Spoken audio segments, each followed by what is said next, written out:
Alrighty, welcome back to another thrilling installment of Free Read Fridays. I'm your intrepid narrator, Fraggeth, and today we're going to be reading more of William Hope Hodgson's The Nightland. Now with some extra cover art that I've been too lazy to put on there until now, or rather thought I had put on there, but apparently had forgotten to confirm was there. It was in the wrong folder. I have a huge brain. Anyway, wow, why is that there? Oh, right, because he starts doing incredibly long chapters. Yes.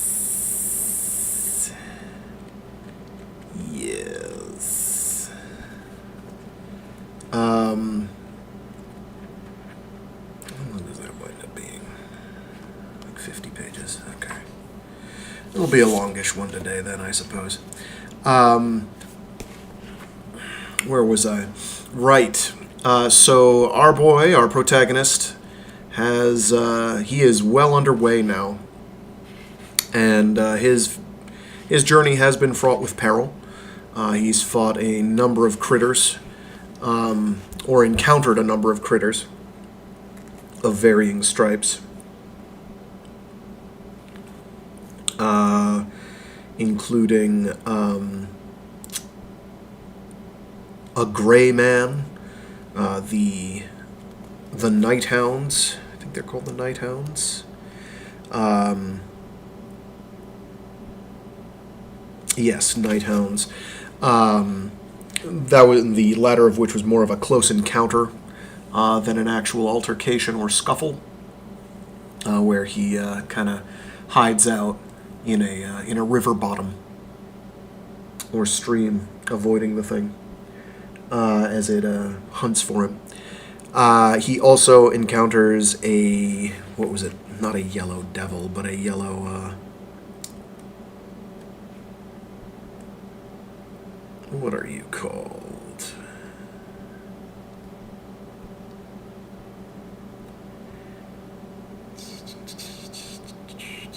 Yellow thing. A yellow thing, which is some sort of a spidery critter, a very large spidery critter that he does vanquish with the aid of his Diskos. He has been traveling, doing his best to avoid the House of Silence, and unfortunately the path he was taking wound up taking him fairly close to it, but he's now skirted away from it and has gone beyond it. And where he's going now isn't terribly well documented, or if it is, he hasn't found the documentation for it. So he is he's got to live by his wits now more than ever. Hopefully he can stick to his sleep schedule, and eat and drink on time so as not to exhaust himself, for he has quite a long ways to go. But we will try and get through these next couple chapters. Yeah, it's going to be a long one. Hope y'all have refreshments of varying stripes. Hopefully I don't run out of water, and we can get rocking and a-rolling with Chapter 8. Oh, the other thing is he is now out of sight. Where he's going forward, more importantly than not being well charted, it is now out of sight of the Great Pyramid, the last redoubt. So he is now he's going into a valley or gorge, and we shall see where that takes him.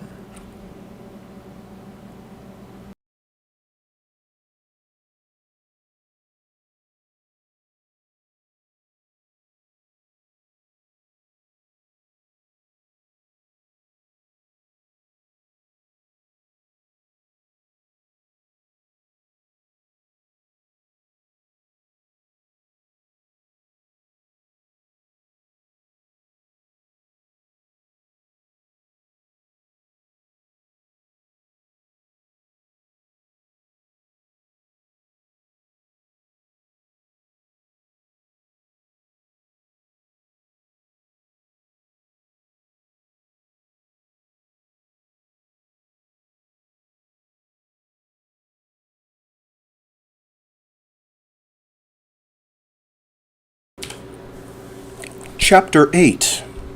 Down the Mighty Slope. Now I went downward very quiet and slow into that darkness, and did but make a cautious way, for now you shall know me truly wrapped about with such a night as did seem to press upon my very soul, and such as you shall never have seen nor felt, so that I did seem lost even from myself, and did appear as that I went presently in unreal fashion, so that odd whiles I did make to walk with random, as that I stepped no more upon this earth, but did go offwards into the void. Yet was this foolishness of the mind set straight and proper each time that it did come about, for lo, I did kick against an upjutting rock here, and fall upon a great and unseen boulder there, and so was shaken very quickly to a sound knowledge that I trode the hard and actual earth, and had no true dealings with unreal matters. And ever I did go downward, and by this only did I have a guide to my way. Yet, as you shall think, through reason of the utter dark, I made scarce a mile in an hour, or even 2 full hours, and so grew bitter by reason of mine unableness to go forward with a proper and free stride. But I did think me presently upon a thing that I should do to light my path, and to this end I did make the Diskos to spin odd whiles, and did look down the mighty slope, the little way that the strange glistening of the Diskos did show, and so fixed my path into mine inward remembering, and would go forward afresh, until that I was shaken once more by the darkness, and would fain to look once again upon the blessedness of light, and make me some knowledge of my way. And truly the light from the Diskos did seem astonishing great, and this to be because there was so monstrous a darkness all about me there forever. And thereafter would I go onward again, until the pain of my stumblings did bid me surely to have that sweet shining once more unto my path. And so you shall perceive my going, and sore and miserable was it unto the heart, and like to shake the courage of the spirit. Yet, in verity, I had come through much, and did have intent to give way to no foolishness of thought. And you shall well believe that I did make the light not more oft than I did surely need, for it was no properness of wisdom to use the power of the Diskos, save for mine extremity. Now, presently, when I had done this wise through 6 long and bitter hours, and it being now beyond the 20th hour since I did last slumber, I sat me down there upon the mighty slope in the everlasting dark, and did eat 2 of the tablets, and made the water, and could but feel and hearken whether I did this thing right and that. And could but feel and hearken whether I did this thing right and that. And when I had eat and drunk, I unfolded my cloak, and wrapped it about me, and placed the scrip and the pouch under my head, and the Diskos I took to accompany me, and so fell swiftly upon sleep, yet did think earnestly, but vaguely upon Nani, as I came unto slumber. And I slept all but 6 hours, and did waken very suddenly there in the utter dark, and I got me to mine elbow, and did listen very keen, for I had waked immediately, as that something had touched me or come nigh unto me, and I gripped the Diskos, and listened, but there did not even a little sound come to me out of all that night. And presently I had more assuredness that naught did make harm about me, and I sat me up in the dark, and reached for my scrip, and did eat and drink, there in that utter night, and fumbled somewhat, as you shall think. Yet I was done in a while, and got my gear upon me, and the Diskos into my hand, and so to my feet and forward. Now, all that day I did have strange unease of the spirit, so that I stopped oft to listen, as that my soul told of something nigh unto me that did follow very quiet. Yet did mine ears perceive nothing, and so I alway to go downward again into the night that held the slope. And here should I tell how that in the early part of the 7th hour, after I had eat and drunk, and went forward as ever upon my journey down the mighty slope, I did have a very sore tumble against a sharp rock, for I put my foot sudden into a small hole, and this did make me to pitch. And I was utter shaked by the fall, and lay very quiet for a time, for the rock had surely ripped my body, but for the armor. After that I was something renewed of strength and spirit. After that I was something renewed of strength and spirit, I made that I should go no more upon my feet, but upon my hands and knees, and thus should I feel the way that I went, and have less need of the Diskos, which had not overmuch use to light my way, in that I shone it not often, and did guess more than I did perceive, as you may think. And so I crept all that day, which was a bitter way of travel, yet had I done many a sore mile thus through the nightland. And when that I had gone downward for 18 hours, and eat and drunk thrice, I ceased from my labour, and did feel about in the darkness, that I come to a level place for my rest. And so did find presently a place not so bad, and did push and cast away such small boulders as had been like to irk me. Then did I eat and drink, and afterward composed me to my sleep, and had many a thought of Nani, as I did drift unto slumber. Yet also had I memories of the strange half-fear that had been with me all that day, as though something went constantly near me in the dark.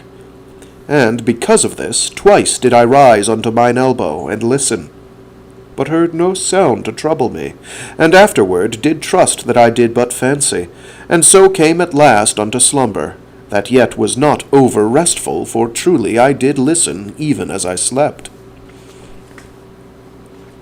And when I had been asleep scarce 6 hours, I waked again very sudden, as I had done before, and had belief that something did be anigh to...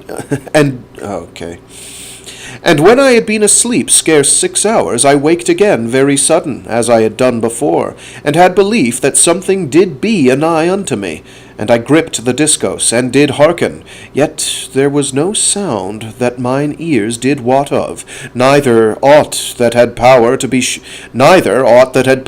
surely known of the spirit. And all that day was as the day before, save that about the 8th hour I came near to fall into some monstrous pit in the great slope, but did only fall with my breast upon the edge, and so drew back, and presently did crawl all around it in the dark, and come safe unto the lower side, yet shaken and put more in trouble of spirit. Oh, sorry, Jesus. And yet shaken and put more in trouble of spirit than before, and fearful how I should go, for I knew not whether I had come among such things, or whether I had but few to sorrow me. And so you shall perceive that I went over cautious for a great while in all that utter dark, but did think at last upon a plan to go with more surety and speed. But to this I did need a cord, and surely I had no cord upon me. And if a boy be no boy that hath none such about him, shall not the same be said of any man? And this I did think, as I searched me, for the sayings of that day had many that were like to this.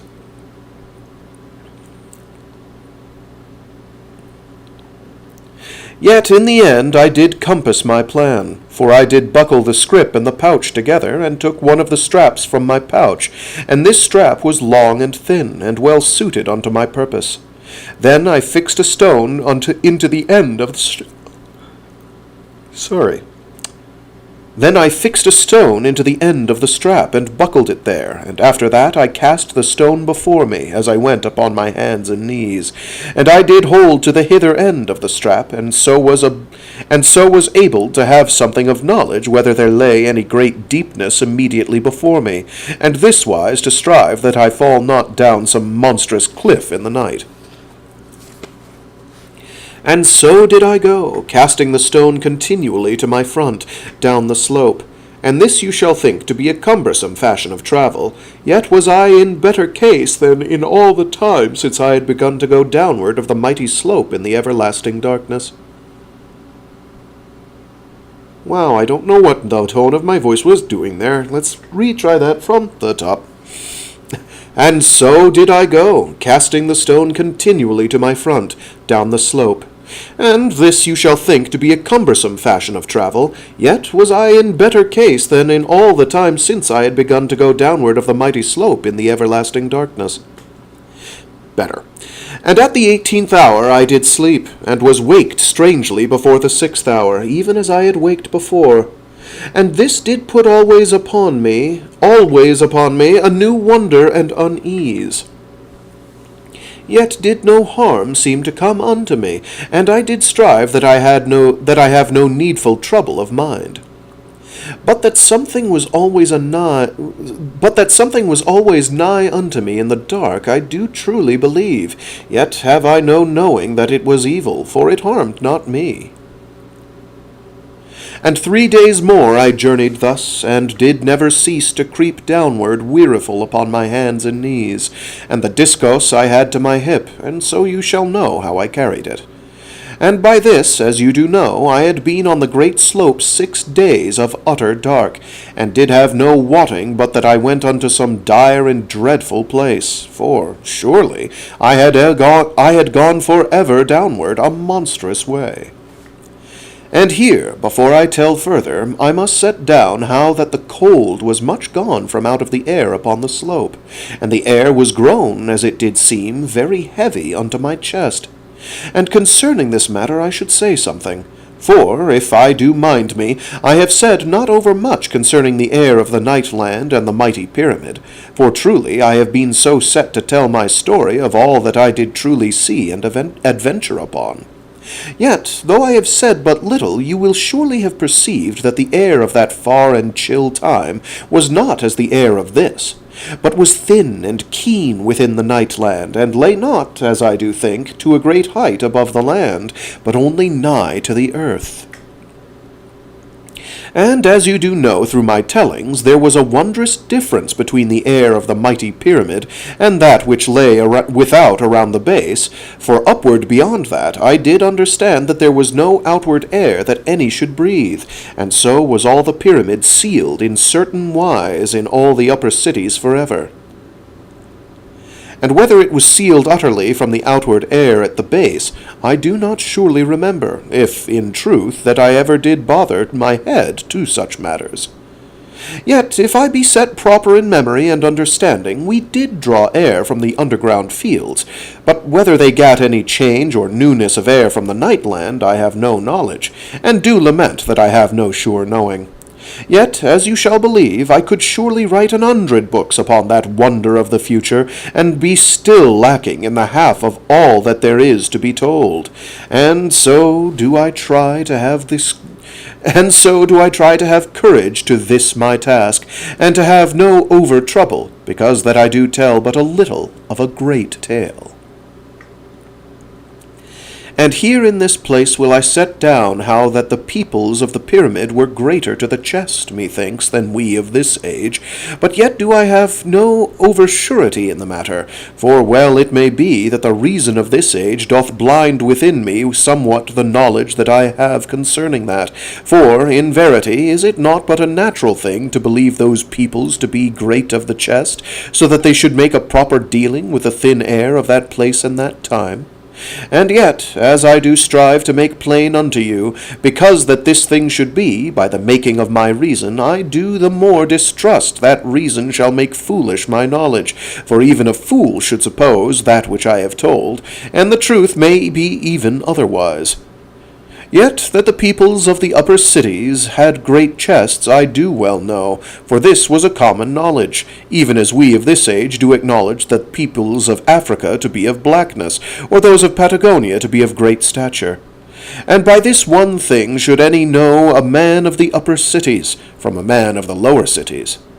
And because that there grew this difference among the peoples, there had been once, as any could learn from the histories, a plan whereby the peoples should be moved upward and downward through the great height of the mighty pyramid, from this city unto that. Yet had it met with great disfavor, and was put out of force, and this is easy to be seen as the natural way of the human heart. And here it doth occur to me that it was like enough to be a plan for health, beside of training of the mind, that each youth and maid was put to travel through all the cities of the mighty pyramid, the which did take 3 years and 225 days, as I have told before this. For by this plan they were made to breathe the air of every height, and this, mayhaps, unto the good of their developing. And they also to discover that air which was best to their need. And concerning the air of the Nightland, you shall know that there was in all that land no flying thing, because that the air was grown very thin. Yet, as the records did show, there had once been monstrous flying brutes that went over the land in mighty bounds, but this was in a long gone age, and we could but suppose that the records gave truth.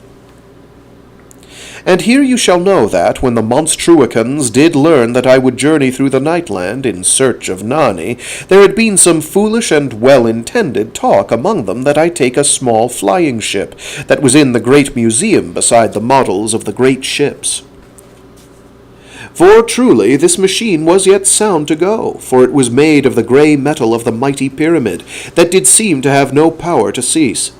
Yet in verity I had no skill to manage this, neither had it flown through 100,000 years, so that none did know the mastership of that art, which did be learned but by a constant practice, and oft made uneasy by fallings that did wreck the machine, as I did know from the Book of Flying. And, moreover, as I have told, the air of the Nightland was grown over weak to uphold such a thing, which, I doubt not, had made the peoples of the pyramid to cease from flyings, quite so much as that they did fear the forces of evil in the night. And if that there had been air and skill sufficient unto this purpose of flying, yet had I been wicked with foolishness that I should work to be hung upward in the night, for all the evil of the Nightland to behold. And though I had gone up some great way, yet the machine had surely made a great noise in the quietness of the eternal night, as you shall suppose. Now indeed am I gone weary that I should need to tell so much concerning the air of that time and place, for surely I do seem to make this my story, as that I did make a lecturing upon matters of chemistry, and so do I cast about, that I may not bother to tell more upon this matter. Yet, in truth, a little more of my thinkings and observings had I better set down here, and so be done with it. But you shall have patience with me, and know that had this my story been no more than an idle tale, I had been free to make no labour with such matters. Now there doth a wonder come to me, why that the road-makers, who were of that far-off age which was before the age of the mighty pyramid, did not fly downward from the upper world into the deep of the monstrous valley, but did instead build a road. Yet it may be that the air of the upper world had grown thin a great age, so that they had truly forgot that once man did have power to fly. But even if that they did have proper machines to this purpose, surely it were a wondrous and fearful thing to fly downwards 100 great miles, for surely they to have a dread that they never to rise again through so huge a deep. And moreover, the downward world that was the bottom of the great valley was full of monsters, as was told in the little metal book. And the monsters were very strange and unknown, and foreign to the whole world, that had never come unto the deep of the valley. And the valley had come, as you shall mind, when the earth did split, and this thing was, in truth, like to be thought that same ending of the world, which all nations have been taught to believe shall come. For, in verity, when the world did split and burst, and the oceans rushed downward into the earth, and there was fire and storms and a mighty chaos, surely it was proper to think that the end had come. Yet was it, in truth, but the beginning of hope of a new eternity of life, so that out of the end came the beginning, and life out of death, and good out of that which did seem a dire matter. And so it always is. And so is it always. Sorry. Mentally editing how it's written so it's easier to comprehend. I don't know. So that it's less wordy. Anyway. Yet doth this go past my first wonder, which did concern the wherefore that they made not to descend in things of flight. Yet, maybe, shall my reason stand to show why this was not. And again, mayhap it did chance that some were wild adventurers, and did leap over the edge of the upper world, having to cease their flight certain contrivings, like to parachutes. And these you shall picture, as that you watch them to leap, and so shall you see them go downward into the gloom, and you shall see them for maybe 10 miles, and maybe for 20 miles, and afterward shall they be lost utterly in that great deep, and seen no more of any man forever. But when the nations became road makers, and came downward slowly to the monstrous deep of the mighty valley that did split the world, then were they come there by millions, and with power sufficient to fight against the beasts, and afterward to grow back again to an ancient civilizing, and so to the building of the great airships that were yet shown in the great museum of the pyramid. And here shall I cease from these my thinkings on this matter, for indeed who shall say what did be truly a reason for those peoples, and what was their need? And so do I come to no surety by my wonderings. Yet, as you do know, all things do seem verily to go in a circle, for, behold, in time they of the mighty pyramid were likewise held off from the glory of the airships, and so were gone backward a great way, according as we do look upon this matter. And so hath this been the way always, as you shall know who have studied and thought, and seen the true ways and goings of life. And now will I go forward in my telling, and here will be set down a sure thing that I did perceive, both by mine ears and by my fingers. For, as I did make clear to you but a while gone, there had come a change into the air as I did go downward of the mighty slope, and truly I was come to a great and new deepness, even beyond that of the wondrous depth where did stand the last redoubt. So that I was afar down in the... So that I was afar down and in a monstrous night. Okay. So that I was afar down and in a monstrous night.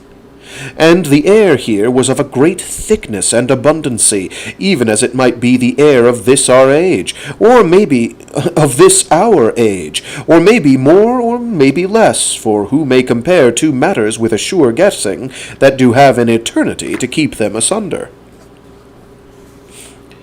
And because that the air was grown very strong and apparent, it shall be, mayhaps, that it was by reason of this thing that the water, when I did make it, did fizz upward in a moment very loud and plentiful, and did boil overward to the earth from out of the cup, and wet upon my hand. And surely this thought did come very keen to my reason, as I did fumble, each time of mine eating, there in the everlasting night and lonesomeness of the great slope. And so shall you have knowledge now of this and that thing that did come upon my thought, and of the little and the big wonders, and all shall help something to give unto you the ache of newness and bewilderment that was constant companion unto me. Now, by this time, as I have said, I was gone downward ever for 6 great days, and I did seem as that I should presently come to the middle of the world, for of going downward there was no end. And then, when it did be that I was near ready to believe this, I perceived far off in the deep of the night a little shining that was yet weak and unsure. And I do not know whether I can truly give unto you the great astonishment and pain of hope that did come upon me, so that I grew sick in all my being but to behold once again the blessedness of light, and to have help unto my belief that I went not downward to an utter desolation. And I stood upward from my knees, and did look very earnest, and surely it did seem that a light was there afar downward in the night, and again it did seem that I must be plagued by my hopes and by my fancy, and that there was nowhere any light. And then again I did see it very clear, and not to be mistaken, and I had a shaking to come upon me, and I gat me to a run, and made a great and mad speed down the Okay, we're gonna just take that from the top, because my tongue is tripping over everything.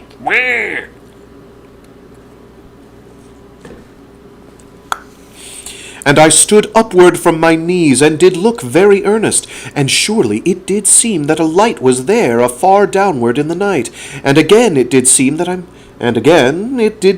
must be plagued by my hopes and by my fancy, and that there was nowhere any light. And then again I did see it very clear, and not to be mistaken, and I had a shaking to come upon me, and I gat me to a run, and made a great and mad speed down the dark slope. And lo, I was not gone any way, but I went headlong, and near brake myself, and could but hold my teeth together very fierce and quiet until that the pain was something gone from me. And afterward I gat me again to mine hands and knees, and went slowly as before, and so for a great hour or more, and did look oft. And alway the light became more plain to my sight, but ever to come and go, oddly wise. Yet did I go 6 hours before that I was come anywise near to it. And by this shall you know how great a space off it had been.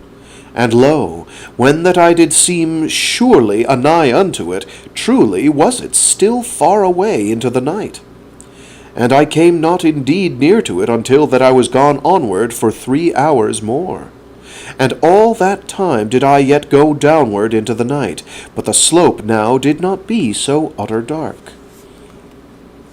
Now, presently I made a pause, and stood upward to my feet, so that I should the better perceive the light. And lo, as I did look toward it, I heard a faraway sound in the dark, as that something did set up a strange and monstrous piping in the night. And immediately I went to mine hands and knees among the stones of the slope, and kept myself low in the darkness, so that I should be the less plain to be seen, did any monster approach. But there came nothing to trouble me. And I went downward of the slope for yet another hour, and all the time that I did go, the sound of the piping grew more in the great eternity of the night upon the slope. And by this time was I come truly near unto the light, but yet did not behold it plainly, for it did burn beyond certain monstrous rocks that stood between. And I went to the left for, maybe, the half of a big mile, and all the while that I did go, the piping made a mightier whistling in the night, and it did seem presently as that the earth sent forth the sound and revelry of wild roarings. And I went the more silent, and later did kneel among 3 rocks, and peered forth for a while upon the place before me. And now, being come nigh unto the light, though yet it was not unhid from behind the great barriers of the uprising rocks, I perceived that I crouched within the mouth of a mighty gorge, and the left side was a great way off, and I saw it plain at whiles when the light did rise.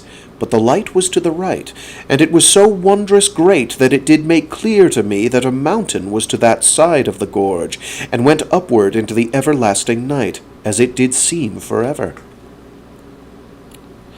And afar down the gorge I did see the shinings of strange fires, faint and a great way off, and so was I come at last to the bottom of the mighty slope.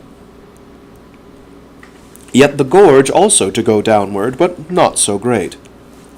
And presently I did go forward again, and so did open the point of the rocks, as the sailors do say.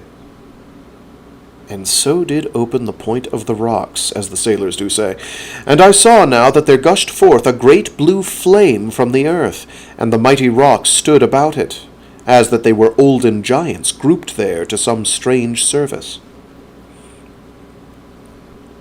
And concerning this flame I was not overmuch astonished in my reason, for it had seemed to me as I drew anigh that the fire and the sound should be made by the roaring and whistling of a burning gas that did issue forth among the rocks.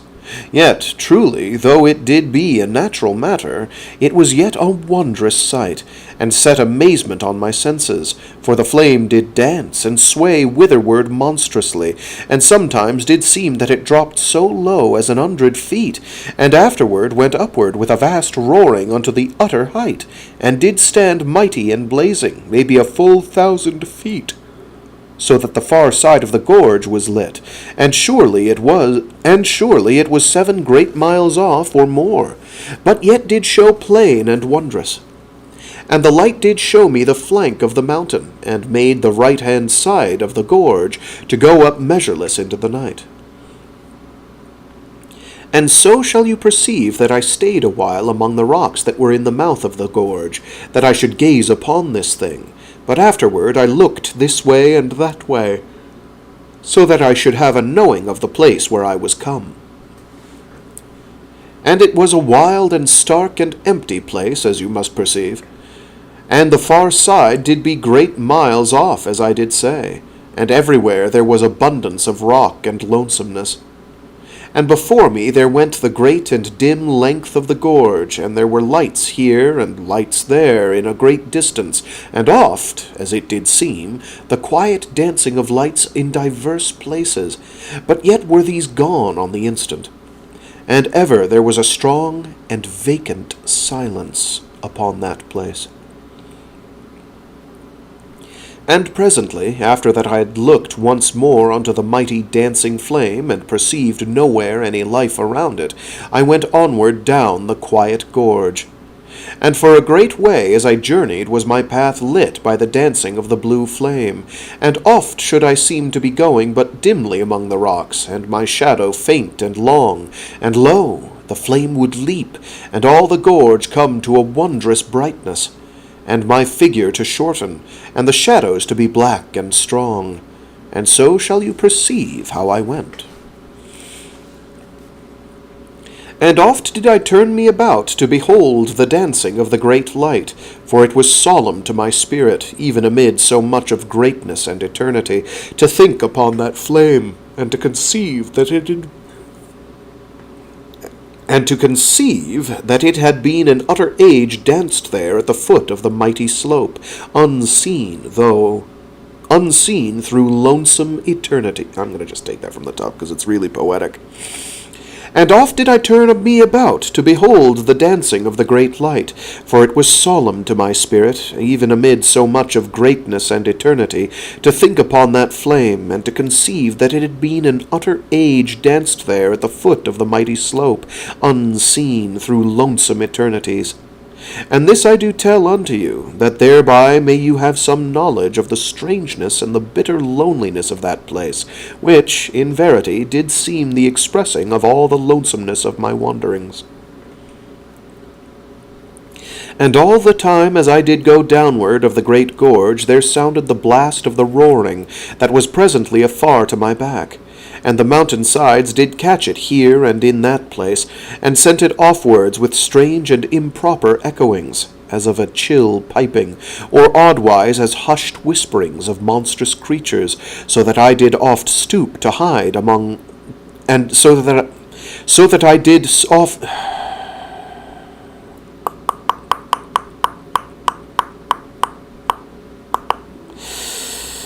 And all that time as I did go downward of the great gorge, there sounded the blast of the roaring, that was presently afar to my back.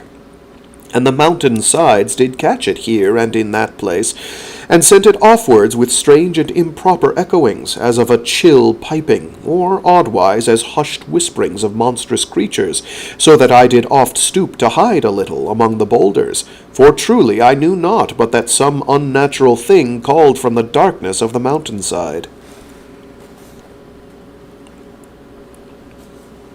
And for 6 hours I walked onward thus, and sometimes did hide, having a sudden fear, as I have told. And presently, in a great while, the roaring was sunk to a far and monstrous piping, but in the end to no more than a far and uncertain whistling, that yet did catch strange echoes in the night. And in the end there was only a quietness. And yet, as you do perceive, there had been always a silence in that gorge, as I have told, and this to the despite of the whistling. And I do hope that you have understanding with me in this matter, for it was truly as I have told, and there is no contrariness of telling in this matter. Now, in all this time that I had walked in the great gorge, I had passed four of the far lights that I did see from the bottom of the slope, and the 2 first and 4th were blue, but the 3rd was green, and did dance and quake, and sent fitful shinings into the belly of the gorge. And there came also from them whistlings, and from the second one a low and strange moaning noise, and I doubted not the gas did come oddly and with trouble. And I passed these things with no great thought, for truly they were no matters for notice after that which I had beheld. Now, as you shall mind, it was surely the end of... I don't know why I read it like that. Now, as you shall mind, it was surely in the early third of the 7th day of my journey down the mighty slope that I saw the first shining of the monstrous gas fountain. And from that time until now had there passed maybe 16 hours. And, as you do wot, I had eat not in all my travel since that I had seen the light, so that I was gone to a proper lack inward. And, moreover, it was full 19 hours or more since that I had slept, and all that while had I laboured. And I ceased me from wandering, and looked about that I should come to a safe and proper place for my slumber, and this I saw very quick, for there was dry stone and rock everywhere, and no failing of holes and divers places to my purpose, so that I was soon in a little cave between two mighty boulders.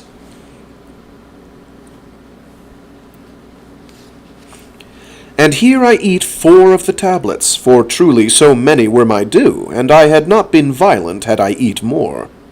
And afterward I made some of the water, and it did fizz up in a moment, so that I perceived that but a good pinch made a great cupful.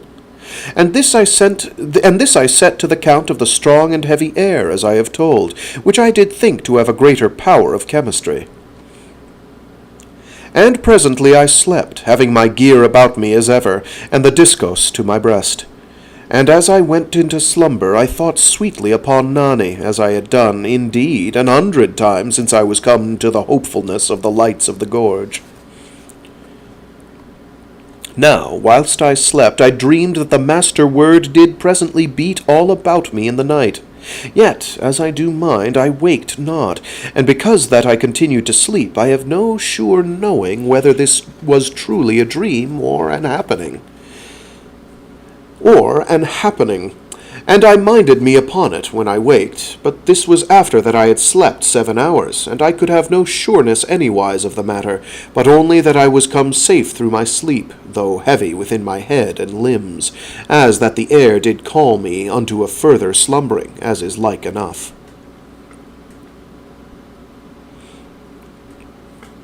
Oh, thanks for tuning in, Frank Misers. Yo, indeed.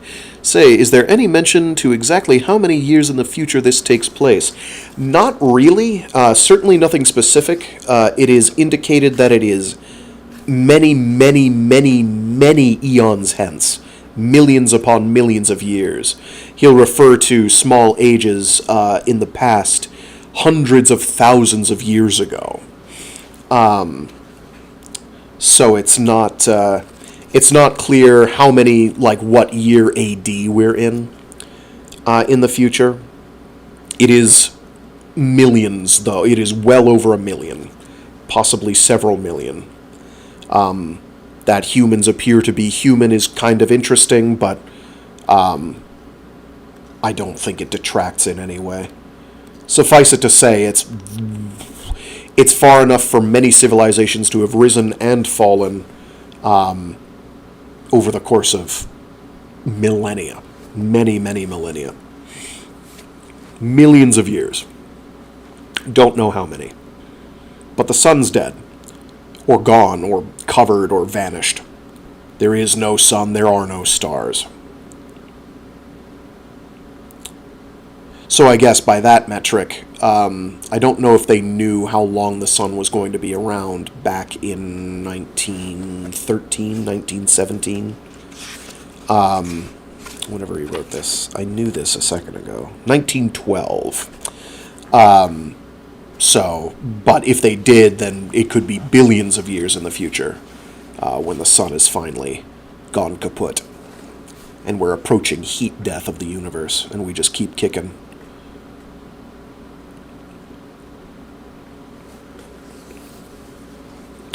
And after that I had eaten and drunk, I put my gear about me, and the Diskos to my hip, for I needed both my hands to the task of journeying amid the great boulders. And I set forth again down the half-light of the mighty gorge, and through 18 hours I made a strong going, save when I did pause at the 6th and the 12th hours to mine eating. And by the 18th hour was come, I was very ready to my food and slumber, and presently I was asleep in a place of the rocks. And that day had I passed 23 of the dancing gas fires, and 5 being like a white fire, but the others blue and green. And all did dance and made a strange and uncertain light within the great gorge. Yet was it a peaceful thing unto my spirit that there was truly light, as you shall understand. And I slept 6 hours, and waked, and did want more sleep, as you shall think. But I eat and drunk, and put my gear upon me, and went on downward of the gorge. And at the 6th hour, after that I had eat and drunk, I came to a part where the big gas fires did cease to dance, and there was a certain darkness upon that place. Yet was it not a proper dark, for there came the glimmer of a flame here, and the glimmer of a flame there, as that little flames came upward between the stones, and did vanish, and come upward in another part. And so did light and die out constant. And so did light... okay, I see, because he separated that into a sentence. And so did light and die out constant and forever amid the stones and the boulders of that lonesome gorge, and made a low spread light, so that it did seem unto me that strange shudders of light beat upward through the dark of that place. And I went onward, and a heavy fume did seem to hang in the air, and horrid gases to come upward from the earth in odd puffings. And anon a light would leap upward beyond the next stone, and afterward vanish, and there would be 100,000 such upon every hand, running to and fore, and afterwards for a moment an utter dark, and running the little flames everywhere. And again the little flames everywhere, so that it did seem I went one moment amid the heart of a strange country of fire, and immediately through a country of utter night. And this was to me strange. And this was to me strange and a peculiar matter. Yet, as I do think, the gases did bother me the more, for they did seem as that they were like to hurt mine health utterly. For, in verity, oft did I seem as that I should choke and breathe no more. Okay. He's doing his best to make this impossible. I get it. I know what he's saying. Bad gas. Yet, as I do think, the gases did bother me the more, for they did seem as that they were like to hurt mine health utterly. For, in verity, oft did I seem as that I should choke and breathe no more, by reason of the poison that came upward from among the stones and the boulders. And all that time, as they came or went, did the little flames make small flocks of sound in the gorge, as they did flash or die, and the sounds did seem, to my likening, as stones cast into an utter silent pool. Flock, that's a good onomatopoeia for that. For they but made apparent the everlasting quiet of the gorge. Flocks. And all that time, as they came and went, did the little flames make small flocks of sound. Flocks is spelled Phlocks. Flock. It's a very... when he sets his mind to it, and it isn't being obscured by the prose he's using, it is a very detailed audio-visual and even tactile tale. But you have to get through the way he's written it sometimes. It's all there. You just have to kind of dig away, archaeologize, excavate, percolate. And afterward I came beyond this place, and you shall see me going very lonesome among the rocks of the gorge beyond. And by this it was come nigh unto the 18th hour, and I did find a place proper to my slumber, and did eat and drink, and was quickly gone over unto sleep. And here I should tell how that I had not an over fear of evil powers whilst I was in the great gorge, for truly it did seem as that nothing that ever did live came anigh to that wild and silent place of stone and rock, but that I journeyed through it alone, and was surely the first that did go that way for maybe 1,000,000 years. And this feeling that was upon me I do hope you to perceive and take unto yourselves, and thus have an understanding of my heart at that time. And as you shall know, I went always unto slumber with sweet and with troubled thoughts of the maid.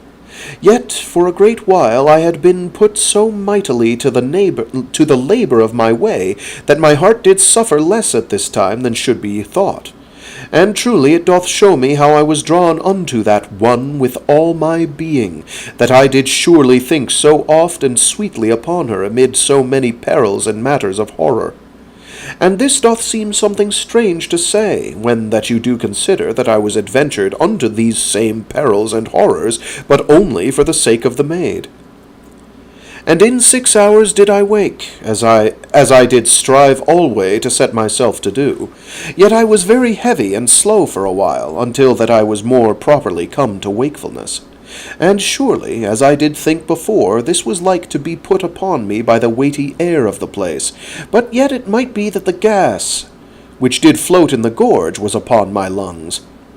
And also, as you have perceived, if but you have attended my way, the air was grown warm, and oft were the rocks pleasant to the seat, and all of these matters did contrive to make me slumbrous. Now, presently, the gas fires did cease utterly in the gorge, and I looked downward along that great place, and saw only a greyness, but above the greyness there was, as it did seem, something of a vague and ruddy shining in the night. And this did wake me to wonder what new thing lay before, so that I grew more eager among the boulders. And later, when I had eat at the 6th and the 12th hours, and gone on a while, I came to a place where the gorge made a quick turning unto my left, and at the end of the turning was a red and glowing light that was very great and wonderful, so that I was utter keen to come to that place, that I should discover what made the shining. And the place where I was come then was very dark, because that I was nigh under the mighty wall of the mountain of the right side of the gorge. Yet above, as it did seem to me, there was a far red upward glowing in the night. Then did I go forward very fast, and presently, in a good while, I discovered that I drew near to a second great turning, that went to the right. And about the 17th hour I came nigh unto the second great turning. And here did I put caution upon me, and crept for a while among the dark rocks of that place, that I should come to a sight of that which made the monstrous red shining. And presently I was beyond the corner of the mountain, and did look downward into a mighty country of seas, and the burning of great volcanoes. And the volcanoes did seem as that they burned in the seas, and the country was full of a great ruddy light from the volcanoes. And so shall you perceive me there among the rocks that did all stand upward, strange and bold and silent in the red and monstrous glare of the light. And I, as it did seem, the one thing of life in all that desolation and eternity of rock and stone, there in the end part of the great gorge. And I peered forth into the wonder of the light, and was full of thrillings and fancies that I was surely come to the place where the lesser redoubt had been builded. And immediately I knew that this was not so, for surer had not Nani told how that they were in a land of darkness. And if this did be so, truly, how wondrous and dread a way had I yet to go, if that this country of seas and mighty volcanoes stood between. Surely it did seem to me then as that I must wander searching unto the world's end. And so shall you be company unto me there with my trouble and my thoughts, and the immediate wonder and strange glory of that mighty country.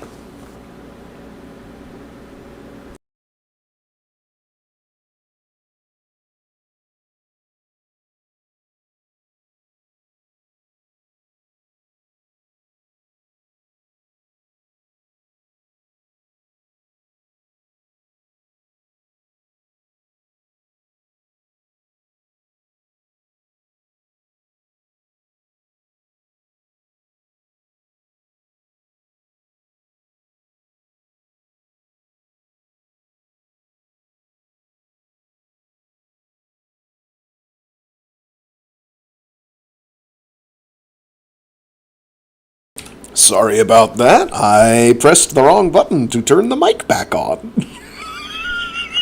I haven't done that in a minute. My bad. Chapter 9. The Dark Pyramid. Now, this is a long one. This is... Jeez Louise, how long is this chapter? 40-ish pages. Now, in Chapter 9. The Dark Pyramid.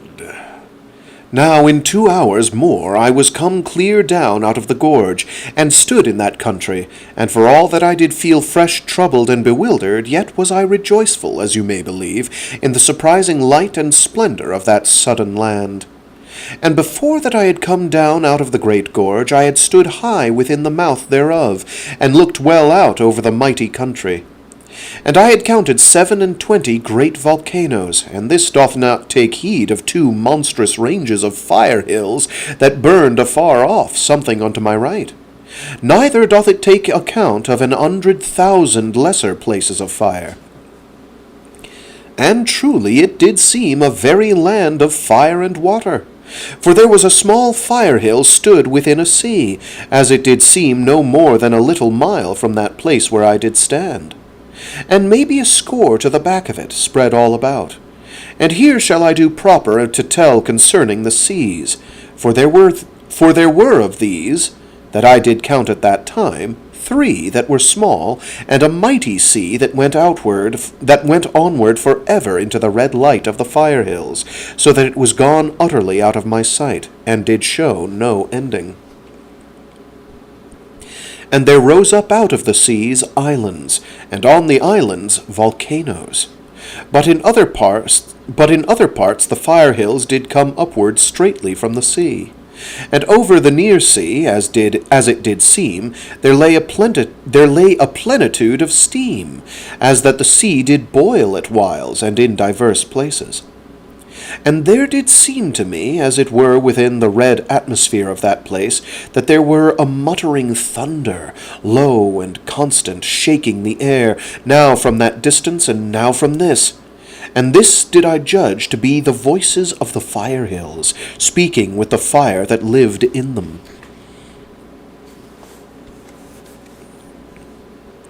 And you shall conceive how utter new was all this unto me, for there was in that country a constant voice of the energy of life, so that the world noise of this our age was even there again. So that the world noise of this our age was even there again, and with a keen and undoubted apparentness, and the more so, some ways, than now. And here shall I set down more closely the things that were ready to my gaze. Frank Misers says, man, if I had the time, I would turn this into a mod for Fallout New Vegas or something. Absolutely. And I would be on that like paint. Or white on rice. Or brown on rice if you've got brown rice. I would be on that. I would be very much on that. It is rather perfect for it.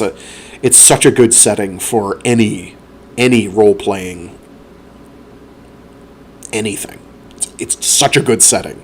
And first, that it did much attract me, there was a huge and blackened mountain unto the left of the mouth of the gorge, and the mountain did go upward into the night, maybe 15 and maybe 20 miles. And there was a mighty peaked volcano that grew out from the side of the mountain so high up as 5 miles, as I did guess that height, and this was upon the far side. And above this there was a second, maybe 9 or 10 great miles up in the blackness of the night that hung afar upward. And as that this were not great wonder enough, there did burn and glow 2 other mighty fire hills, at an utter height, upon the left crest of that black mountain, and these were upward so monstrous a way, as that they did seem to make strange and smouldering suns within the night. And truly, as you shall perceive, this was a wondrous thing. And below these upward fire hills there rose up from the earth vast mountains of ash and burned stuff that had been cast forth by these perched volcanoes, and had poured downward onto the earth throughout eternity, and so to build grey and sombre monuments unto the dreadful glory of time. And to my right there was always sea, and the red blazing of the fire hills. But unto my left there were mighty forests, and there rose upward here and in that place, as that they were beyond the great woods, monstrous fire hills. And so do you take from me something of that first impressing upon my brain and sense.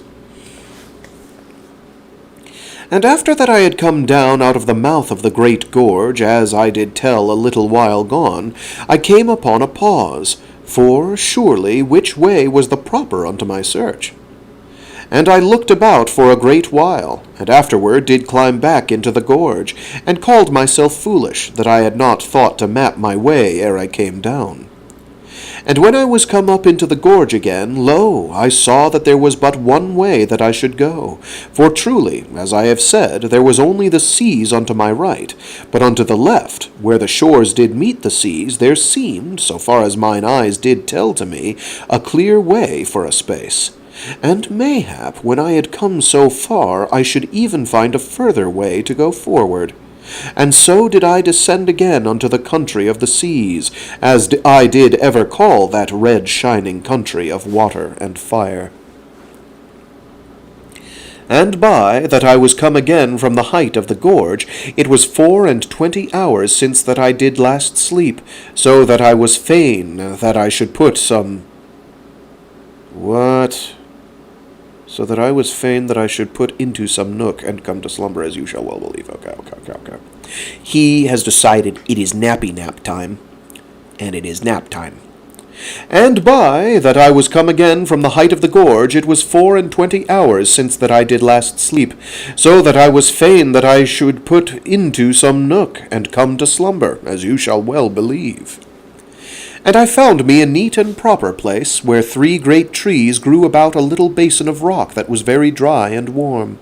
And here, after that I had eat 3 of the tablets, and drunk some of the water, the while that my belly did yearn, as ever, for proper eating stuff, I made my bed in the little basin of the rock, and lay me down, and did begin to think a while upon Nani, but was gone over to sleep before that I was aware. And lo, I was suddenly awake, and did find that I swam in a hot water, and a mercy I did think that it was it, that I was not drowned as I did sleep. And I gat me to my feet, and the basin was full of water, hot and steaming and pungent to the taste, as well I did know. And I perceived now that the water poured in from a smoothed slit upon the far side, and did come with a strange gurgling and bubbling, so that I conceived some deep well to boil, and thus to drive upward this water into the basin. And glad was I that it did not boil as it came forth. And surely, now that I was upon the dry land, and did consider, I did quickly suppose that the water had poured forth its seasons into the basin for an eternity of time, and afterward did go back by fissures in the bottom of the basin, and this to happen, as I soon did find,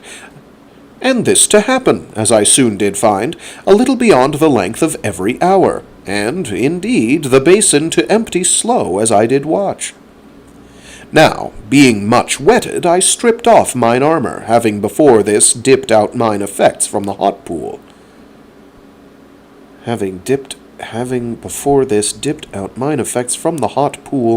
And so did come down to the naked flesh, yada yada yada, let's take it from the top.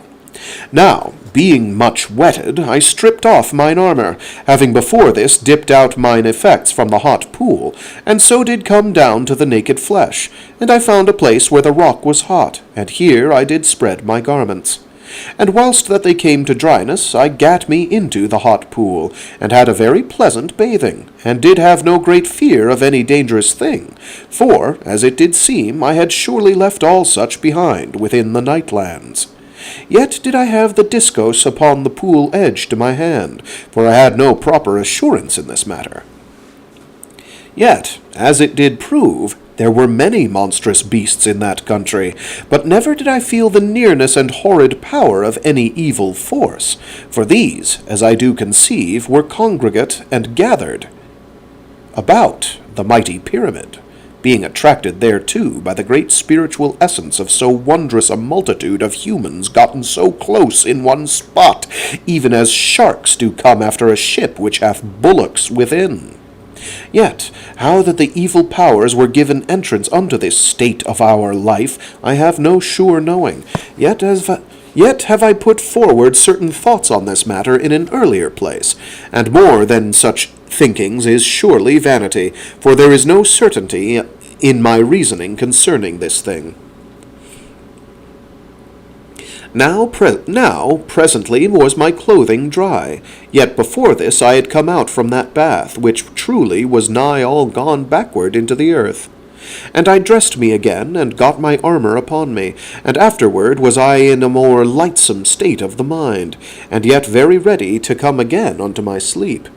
And this I did, and had 6 hours more beside the pool, and once was wakened somewhat by the gruntling and bubbling noise of the water, that was made as the pool did fill time and again.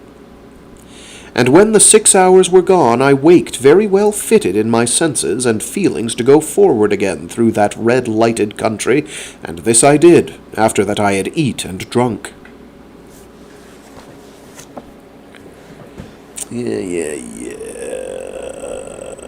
Twitch bots. They are gone, banished from the realm.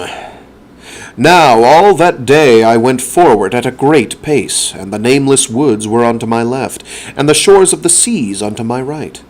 And oft did I find that the trees grew even into the water, so that oft did I go forward among the trees, and a very wonderful thing was this to me, so that had never known before in all my life, until I was come into that country, how that a glad and wild mystery doth live among forest trees.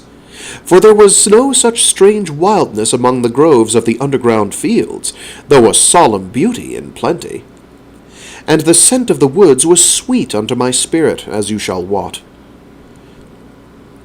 Now all the time that I did go, there was the shore unto my right, but always to my left, and okay.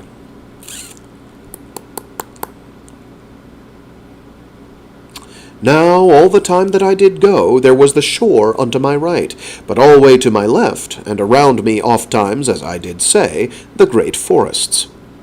And as I did go, lo, there was life in all those darksome woods, and living eyes did peer out odd whiles upon me, and afterward go backward into the dark, so that I wotted not whether to fear or to have no heed of trouble. Yet naught did come anigh to me, to make any hurt. And thrice in that day did I come to little fire hills that burnt redly, and sent out fire and noise, so that I heard their trouble each time through the forests, before that I was come to them. And about each was there a deadness and desolation, where the fire had killed the big trees. Yet, as I did observe, the quick life of the little plants did grow more nigh, as that they were born and lived between the times of the fire bursts. And this I do take it that you perceive. And in that one day I passed 37 boiling springs, but whether they boiled truly I do have no knowledge, only that they sent out a great steam oft-times, and some did make a strong roaring noise, so that to hear them afar off in the forests was to think odd times that some wild beast roared strangely. Now, when the 18th hour was come, I sat me down, as I had done upon the 6th and the 12th hours, and eat 2 of the tablets, and drank some of the water, which here did fizz very rich and quick. And afterward I lay down to my slumber, for I was greatly wearied. And I had chosen a place against a great rock, which was so that no creature might come upon me from behind. And I came easy upon sleep, But yet I did fix it upon me that I slumber only with the body, for I did know, by the shining of the eyes in the darksome woods, that strange creatures abode in the mighty forests.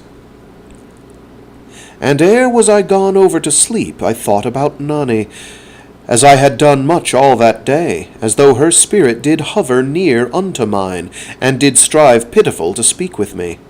And this I set out to you, that you shall know how it did seem unto me in my thoughts and fancyings.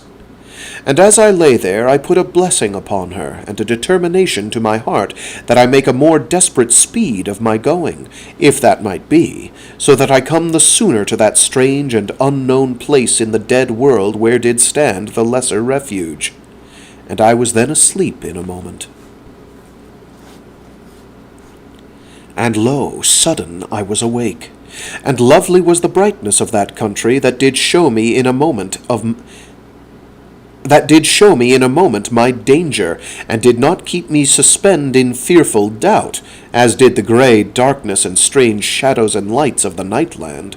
For I saw, on the instant that I got me to mine elbow, how that certain things did crouch within the borders of the trees, no more than a score paces off. And I perceived in a moment that my spirit had been given knowledge, and had wakened me. And I stared, the while that I did grip the Diskos, and I saw that there were 6 squat men that were humped at the neck and shoulder, and they did crouch all there in a row, and were something hid by the shadows, and I perceived that they watched me, and the eyes of the men did shine like the eyes of beasts, and so shall you know somewhat of the strange terror that came upon me. Yet had I the Diskos and mine armor, and though my heart did shake a little, yet was my spirit assured to conquer. Now I gat me to my feet, and had the Diskos ready within my hands, and behold, I could not see the humped men, for they were gone from that place, yet never did I see them go, though I had kept my gaze very steadfast upon that part where they did hide. And, as you shall understand, I was near ready to believe that there had been nothing there within the border of the wood. Yet truly I knew that the men with the humps had been there, as I had seen. Now I looked presently, and found that I had slept 5 hours, and I eat 2 of the tablets, as I did stand there watchful, and afterward drank some of the water, and so was ready to go forward again, for I was grown very anxious to be gone from that place, and did have no knowledge but that those strangely humped men were but a little way off, among the trees, and might come upon me in a moment, or, further, that they go to call an army of other humped men to my destruction. And after that I was ready, and had my gear secure upon me, I set off at a great stride, and did hold the Diskos very handy, and looked this way and looked that way, and all the while made onward with speed. For truly I was grown so lean and hard that it did seem to me that I had power to outpace those men, or aught else of their kind. And all that day, through 30 great hours, did I go forward, at that stride, and did always watch, and at every 6th hour I eat 2 of the tablets, and drink a little of the water, and went onward again. And so did I hope that I was lost from those humped men. Yet, though I did hope, my faith was not this wise. For twice and thrice did it come to me that there went things through the woods to my left all that day, and did keep always to a level with my speed, yet were always hid. And, as you shall believe, this did be a very shaking thing to my heart, and did make my hope of but little account.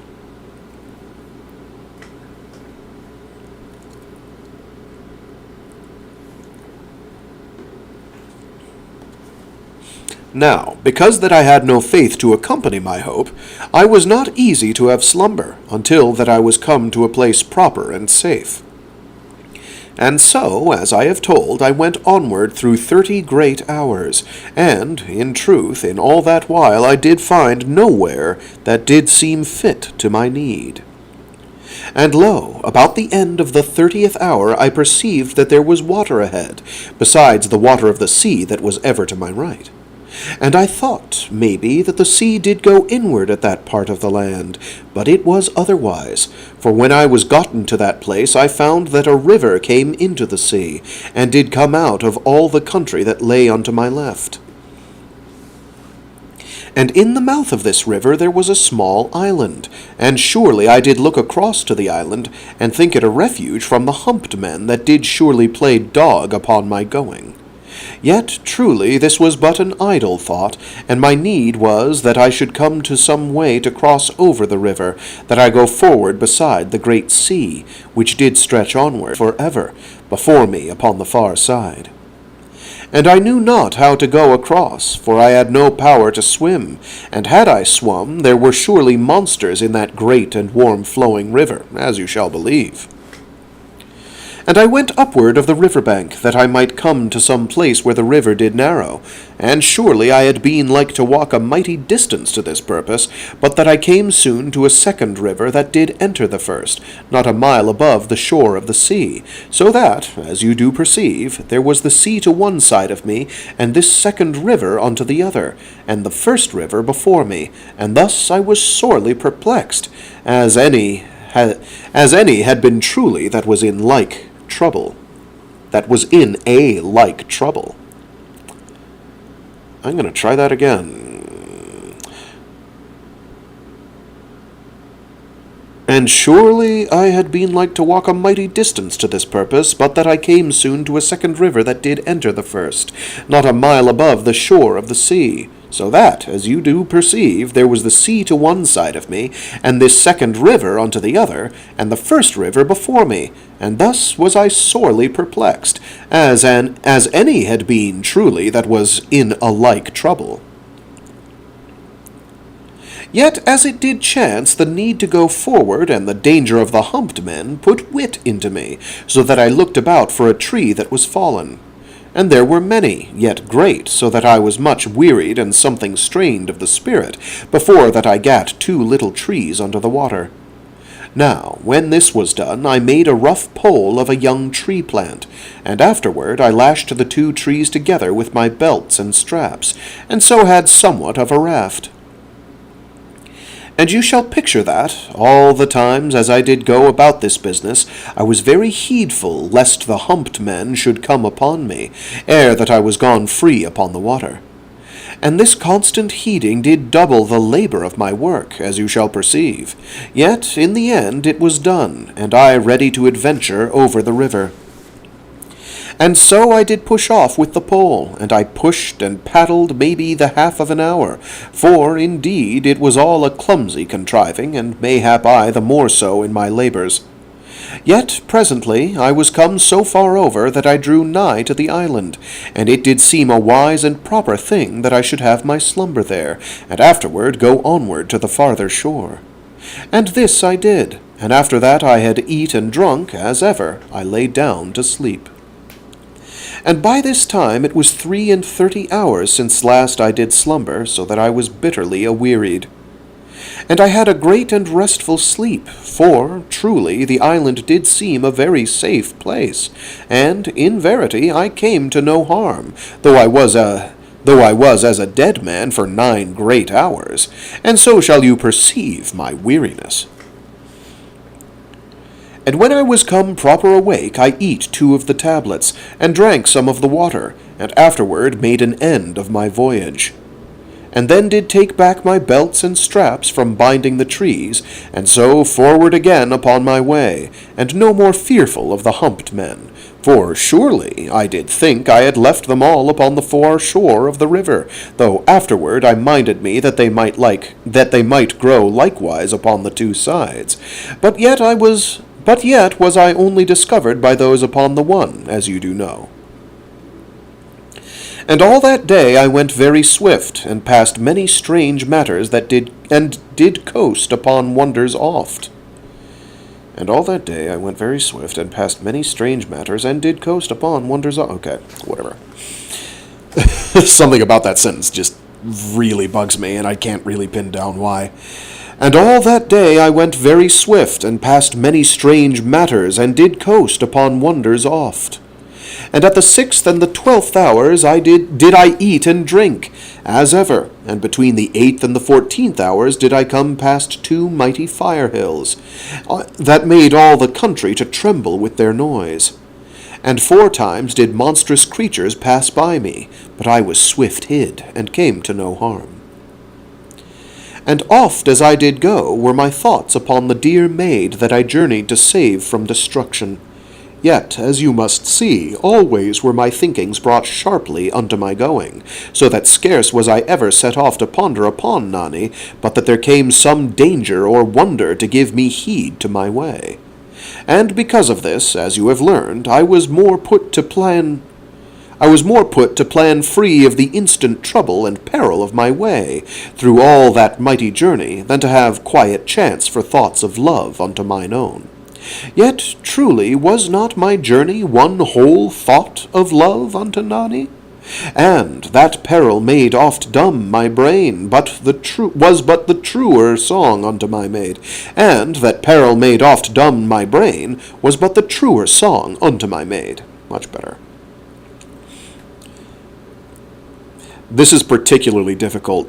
Some parts of this are particularly difficult because I'm having to translate in my head what he's actually saying and then trying to get that in the emphasis of my voice and articulation.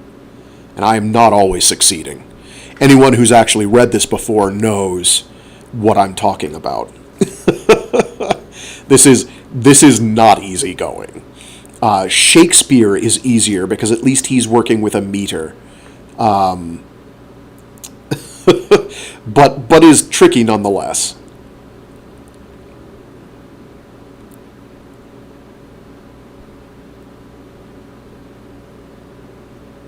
There are he has certain conventions that are consistent and repetitive. That it's like, oh, okay, this is what he's trying to say. This is the way this is meant to be said. Whereas this has that cadence, it has cadences, but it's a matter of learning. Namely, that he's going to tell you every single time that he's going to eat and drink at the 6th and 12th hours.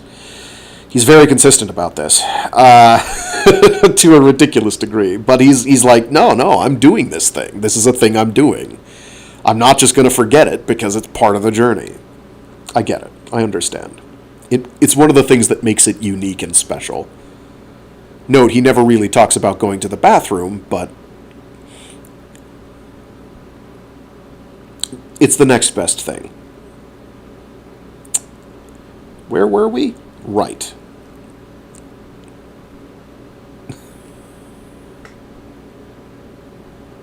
No, don't be sorry for suggesting it, Frank Misers. It's such a good book. Such a great tale. And he's such a great author. Like, I respect the exercise. I respect the artisanship, the effort that the author went to make it. I appreciate the hustle, so to speak. It's like, I'm going to do this crazy art thing, this artistic piece that no one in my cult status later, as time goes by, and maybe even when it first came out,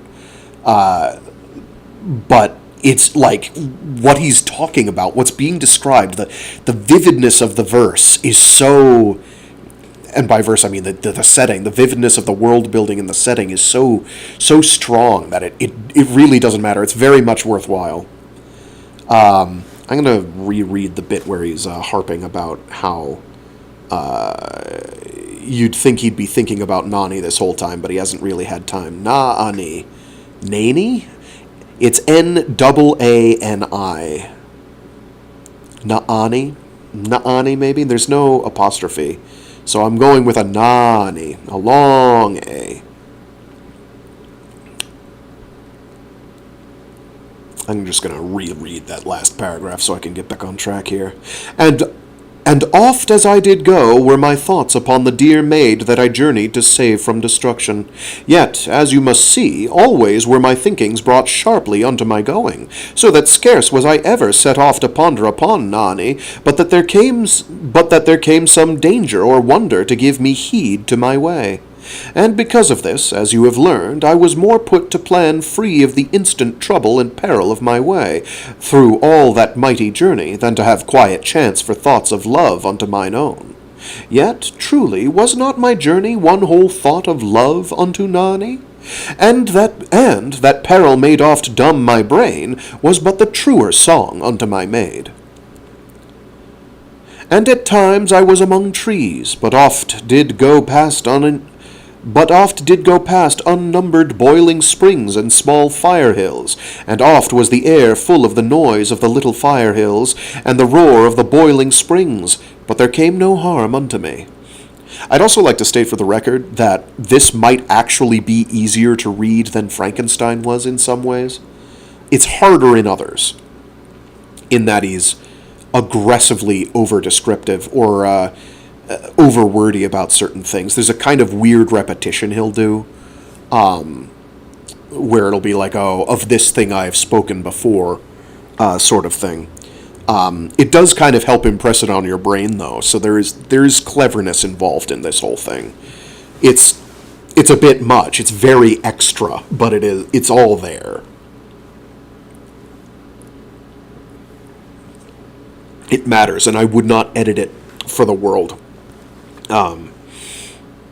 Plus, there's the unofficial. There's a bunch of side stories written by other people. I forget the guy's name. He did a couple. What's his name? He's sort of the equivalent to, if people are familiar with H.P. Lovecraft's work, there was a guy named Derleth that wrote a bunch of stuff. This guy is the equivalent of that, but for the Nightland and not the not the Lovecraft mythos. He's done a couple, and those are a bit easier those are much more easy reading. They also tend to go pretty hard on the cosmic horror aspect of what's going on. Whether you consider those canon or not is entirely up to the viewer or listener or reader. I interrupted myself again. I keep doing this. And at times I was among trees, but oft did go past unnumbered boiling springs and small fire hills, and oft was the air full of the noise of the little fire hills, and the roar of the boiling springs, but there came no harm unto me. And 1,000 times did I perceive things that had life, and I made very cautious way, though with a great speed and cleverness of going that made my heart glad. And oft did I come to parts where a great life held the trees, and green stuff did flourish exceedingly, and the air rich and full of wondrous sweet.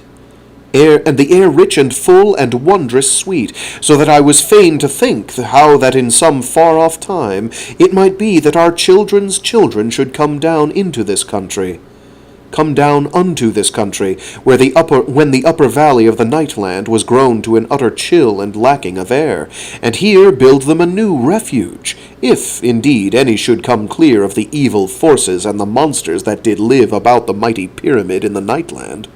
Yet, how should they come clear of those things, so that this is, as you do perceive, no more than a thought.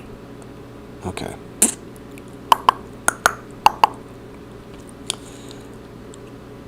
Yet, how should they come clear of those things, so that this is, as you do perceive, no more than a thought that did rise vaguely in me, and yet again, who shall say what may be?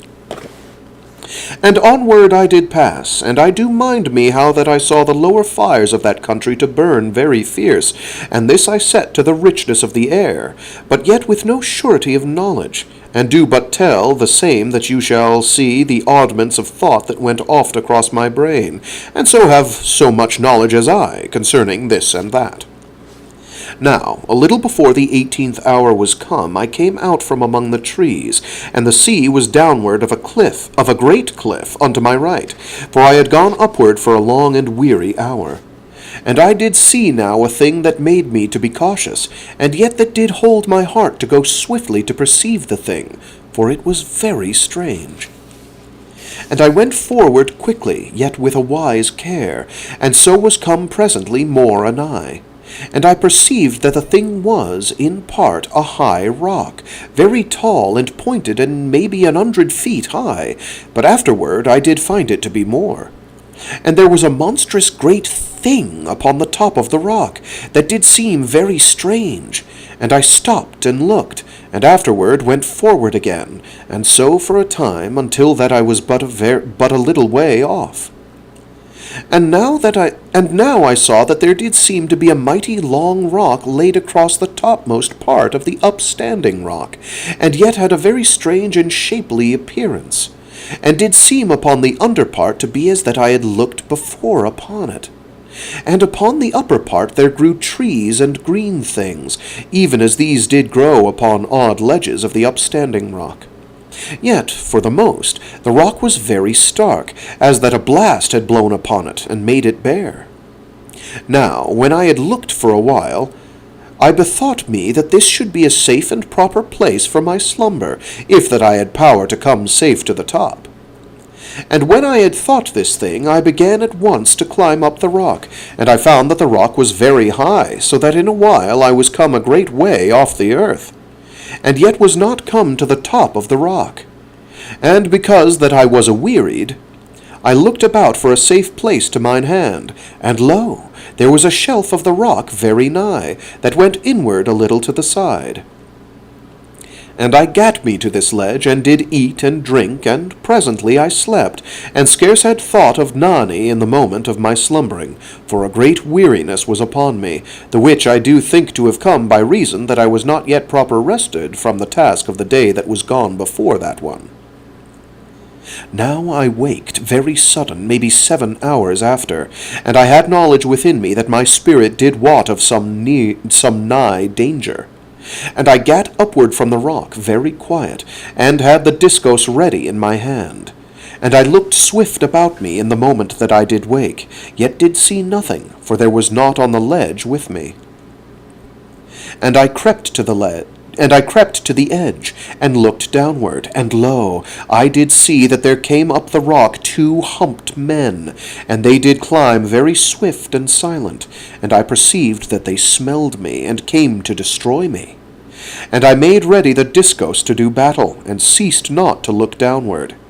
And I saw how that the humped men did seem to be humped by reason of their being so monstrous thick and mighty of the neck and the shoulder, as that they had been human bulls.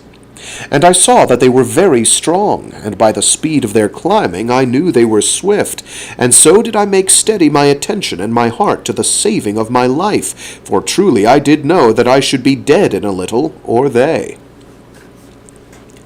Now I stepped back a space from the edge of the rock, and had the Diskos very ready, for it was needful that I should kill one of those brute men speedy, that I have no danger that one take me in the back, whilst that I fight with the other. Then in a moment it did seem there came upward of the rock edge the great and brutish face of the man. And in that moment that I slew him, I did note curiously how that he had large teeth upon each side of the mouth, and was aware that he had come so quiet as a great cat. And in the backward parts of my brain I bethought that even thus, maybe, was primal man, so that a strange and secondary questioning and wondering did live in that part of me, and I did learn from these scarce conscious reasonings that I was of belief that the thing was truly a man, but very crude and dangerous. And surely it is strange that I had all this thought in that little moment, but in verity so it was, though I doubt not but I bettered it with afterthoughts, when a while had gone. Now the first man died ere his great-haired breast was come upward over the rock, and he sank back, and sagged, and fell dully, and I heard him bodge downward from rock to rock, very lumbersome, and so in a moment was silence. Then I did look this way and that way of the ledge, for the second humped man was not yet upon me, and I feared that the pause did mean a cunning mischief and strategy. And when a little time had passed, and all the while I was ready with the Diskos, and naught did come upward to harm me, I stepped very soft to the edge of the rock ledge, and looked downward, but there was nowhere anything to see. Now, for a little moment, I did think that the brutish man had run off, being feared by the death that I did deal unto the first. Yet I put this from me at once, for I did wot that such a creature did not be like to fear in any such For I did wot that such a creature did not be like to fear in such wise, but was rather set to some horrid cunning of attack, as I did fear, and was somewhere below me among the holes of the great rock. Then I did think sudden that he might be gone upward, so that he should come down upon my back, and I looked upward of the mighty rock, but did see naught, and afterward I stooped forward a great way beyond the edge, so that I should perceive whether the man did hide beneath. And behold, he was there below me, and crouched under the rock shelf, ready to his spring. And in that moment he made unto me with so mighty a leap as any tiger should give. And he came half over the edge, and gripped the Diskos by the handle in an instant. And surely I had lost that trusted weapon, or been pulled over and cast into the depth, but that the Diskos did spin, and the earth current did make live the handle, as was intended, save where the grip was set. And lo, the man gave loose the handle very swift, for it had burned and shaken the creature's sore. And I staggered back with the effort I had made to withhold the Diskos, and the brutish man came upward again over the rock edge, and leapt at me. Yet he gat me not, for I sprang unto my right, and made a blow with the Diskos, even as I did leap. And the blow came something short, but yet harmed the humped man with a gash upon the belly, very sore and horrid among the great brown hairs of the man. And immediately he sprang after me, but I smote full at the face, so that he leaped back from the strange roar and blaze of the Diskos, and yet was harmed, for he gat not right free of the blow, but did be cut very sore on the mighty and haired arm.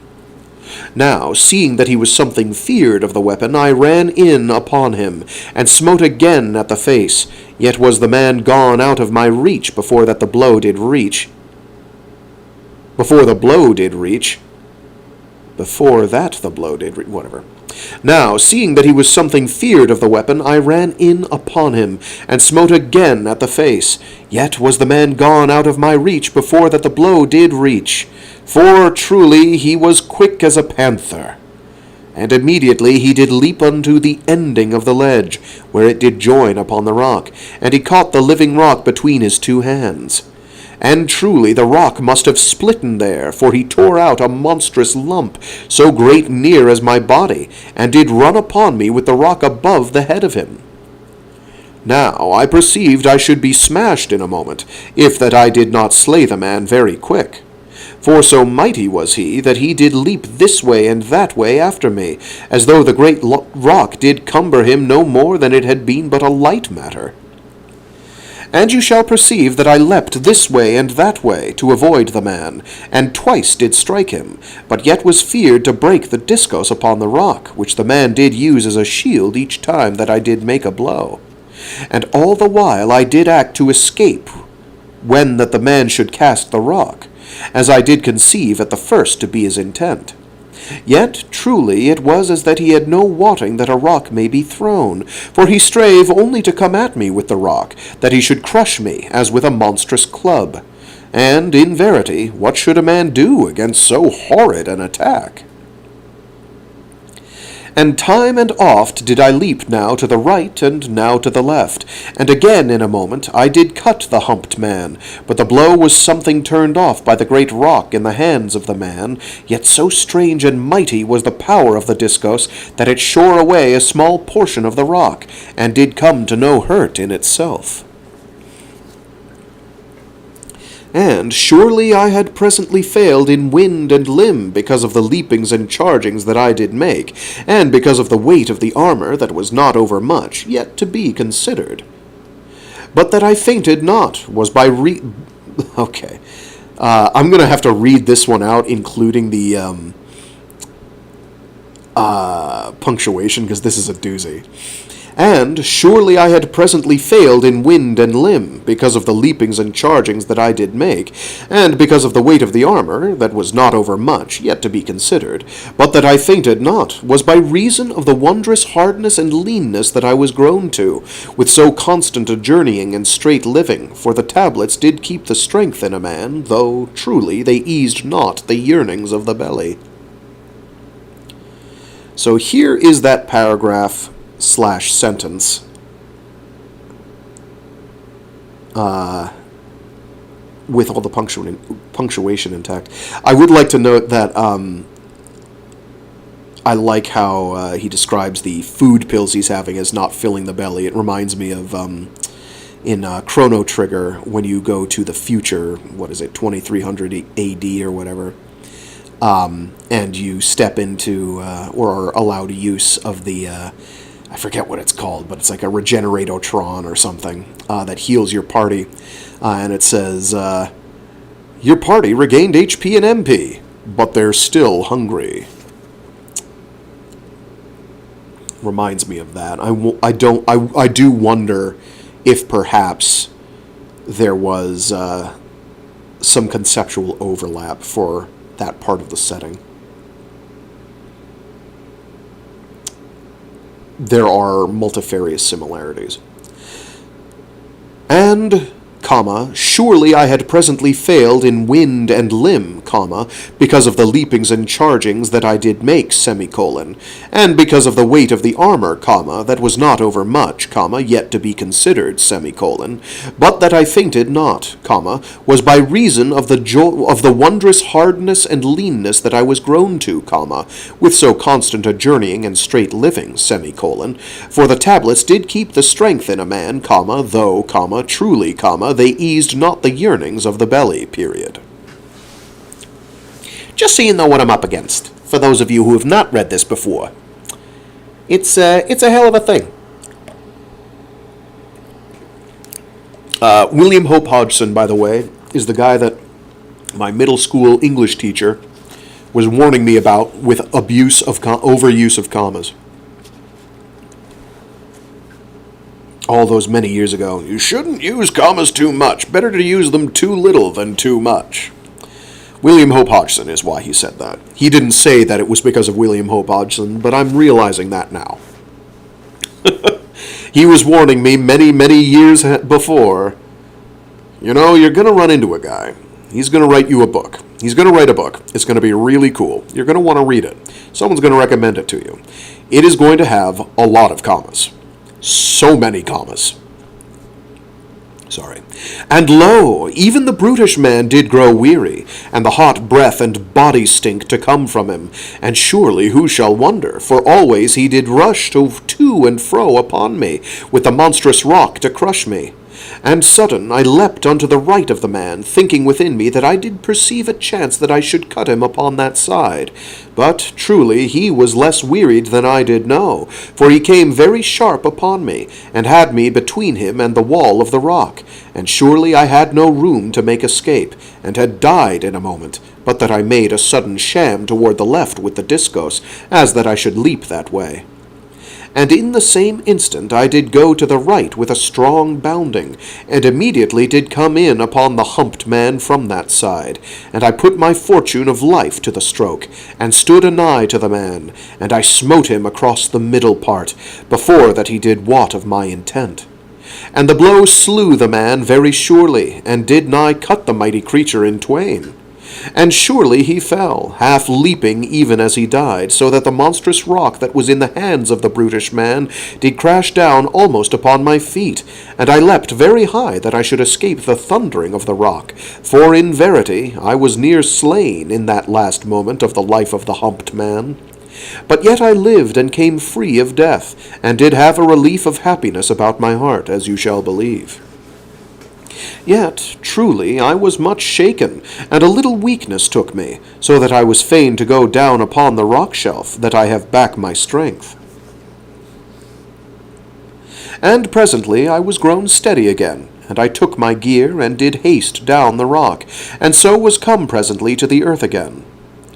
And I saw the first of the humped men that I did slay, lying very quiet a little off from the bottom of the rock, so that I went round upon the other side to avoid the man, for it was no pleasure to mine eyes or to mine heart. And truly it did trouble me always to make a death. And when I was come round upon the other, which was the seaward side of the rock, I perceived that I was yet shaken, and I remembered that it were wise to eat and drink and rest a little, before that I did go further upon my way. Now, as I did sit there at the bottom of the rock, I looked upward at the strange crown thereof, and until that time I had been taken up with the fight and with gazings this way and that to see whether there came others of the humped men to work me an harm. But now that I was given some ease of the mind and of the body, I saw plainly that I knew the thing that lay upward upon the rock, for the shape had been something strange and half known to me even before that moment, as that I had a vague knowledge concerning it, but yet with no surety. And now, truly, I did know in a little instant that the thing was one of the olden flying ships, the which, as you shall mind, there were certain in the great museum of the mighty pyramid. And surely I was ready to wonder why that I had not seen the thing plain before that moment. Yet was this like to be because that there was a shadow upon the other side of the great rock, but upon this side there was a little fire hill away off to the cliff edge, and this did throw a warm light that made a glimmer upon the dull metal of the ship's bottom, which was uncovered to my sight, and was surely of that same deathless grey metal that made the great redoubt. And yet, as you shall believe, even as I said this thing to my mind, that the strange matter upon the top of the rock was truly one of the olden airships, I did feel that I should be proper to doubt, for it was a very wondrous thing to perceive a thing common to man in that utter strange country, and after that I was gone so far off from the mighty pyramid. Yet, in verity, I did know in my heart that it was indeed that which I did perceive it to be, and I did stand and walk to and fore and look upward constant, for I was very keen that I look well upon it. And truly, as I did look from this place and from that place, it was scarce a thing for wonder that I had not wotted it to be an air vessel, for there were great trees and abundance of earth and living matters upon the topmost side of the ship, so that none could easy perceive it to be aught save a great and desolate rock that did lie upon the other rock. Yet, truly, it was as I have told, and presently I made to climb upward of the great rock, that I should come to the air vessel to enter it. But yet was this not proper, for I had surely no duty save to go forward forever, until that I found the maid. But yet did I spend a little while to this searching of the ship, and I do but set down that which I did, and with a serious spirit. And truly, as it doth here occur to me, I do be ever seeming a serious young man, as you shall maybe have grown to think. But yet was I to a dread and serious business, and the strain did be too great upon me, and the trouble too much pressed upon my heart, to give me much of laughter, as you do surely perceive, and so you to give me your ear and your understanding. For indeed, before that I did lose Mirdath, my beautiful one, I was not over grave, but so young and joyous as any.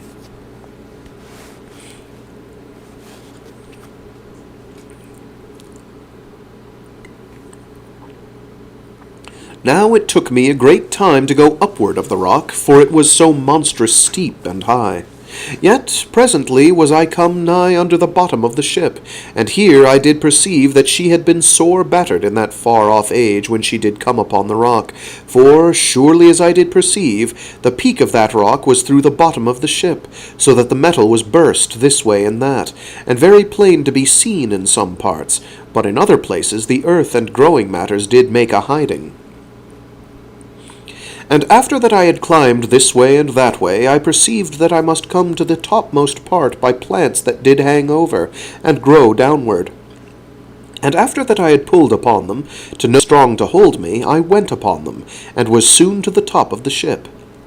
Yet, truly, I might so well have been upon the earth, for the ship was covered above by the earth and dust of a monstrous age of years, so that I was like to need much time to dig downward unto the ship, and because of this I considered a little while, and afterward made no more to search her, but did go downward again, that I should come once more to my journey.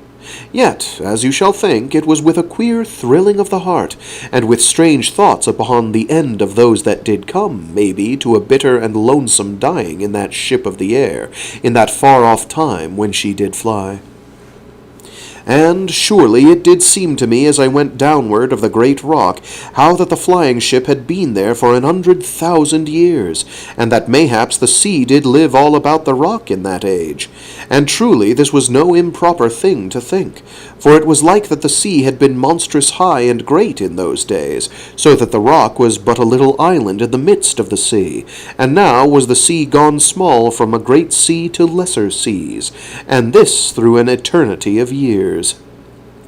And always, as it doth seem to me, had the ship lain upon the rock, and looked quiet and silent over the change and wonder and the lonesomeness of all that country of fire and water for ever.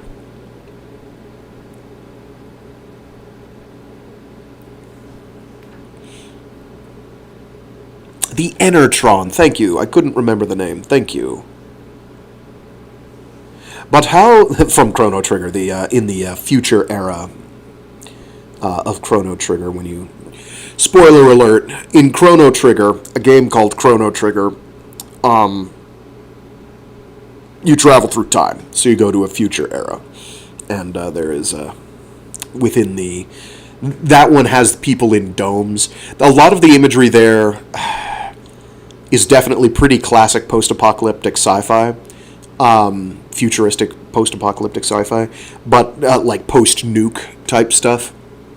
But it's also, I don't know, after having read this, I feel like, even if it's by sheer coincidence, I think there's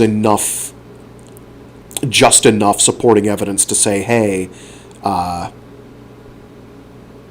this was somewhere in the minds of the creators and designers of that portion of the game. I don't know that there's no sun there, because you're not really shown that much of the world. You don't really look up. I don't think they give you any cliff vistas, do they? There's other parts of the game that do, and you can see the sky from those. But I don't think they are in that one. I think everything's clouded over there, so it's much the same idea. Anyway. But how the airship did come upon the rock, how shall I know? Save, maybe, it doth seem as that she might have flown low over the sea in that olden age, and come hard upon the rock, because, maybe, there was one to the helm that did steer unwittingly. And again, it shall well be otherwise, and I do but set down mine odd thoughts. And such as they may be, they have no especial use, save that they do show you the different workings of my mind at that time, as I did go downward, and so to set you the more in possession of all that I did have knowledge of. And presently I was come again to the earth, and did go forward with a great speed, so that I should waste no more of that day. Yet oft did I think upon that ship hid there upon the mighty rock, under the wondrous quiet ashes of eternity. And I went 18 hours walking, and in all that time I did see no more of the humped men.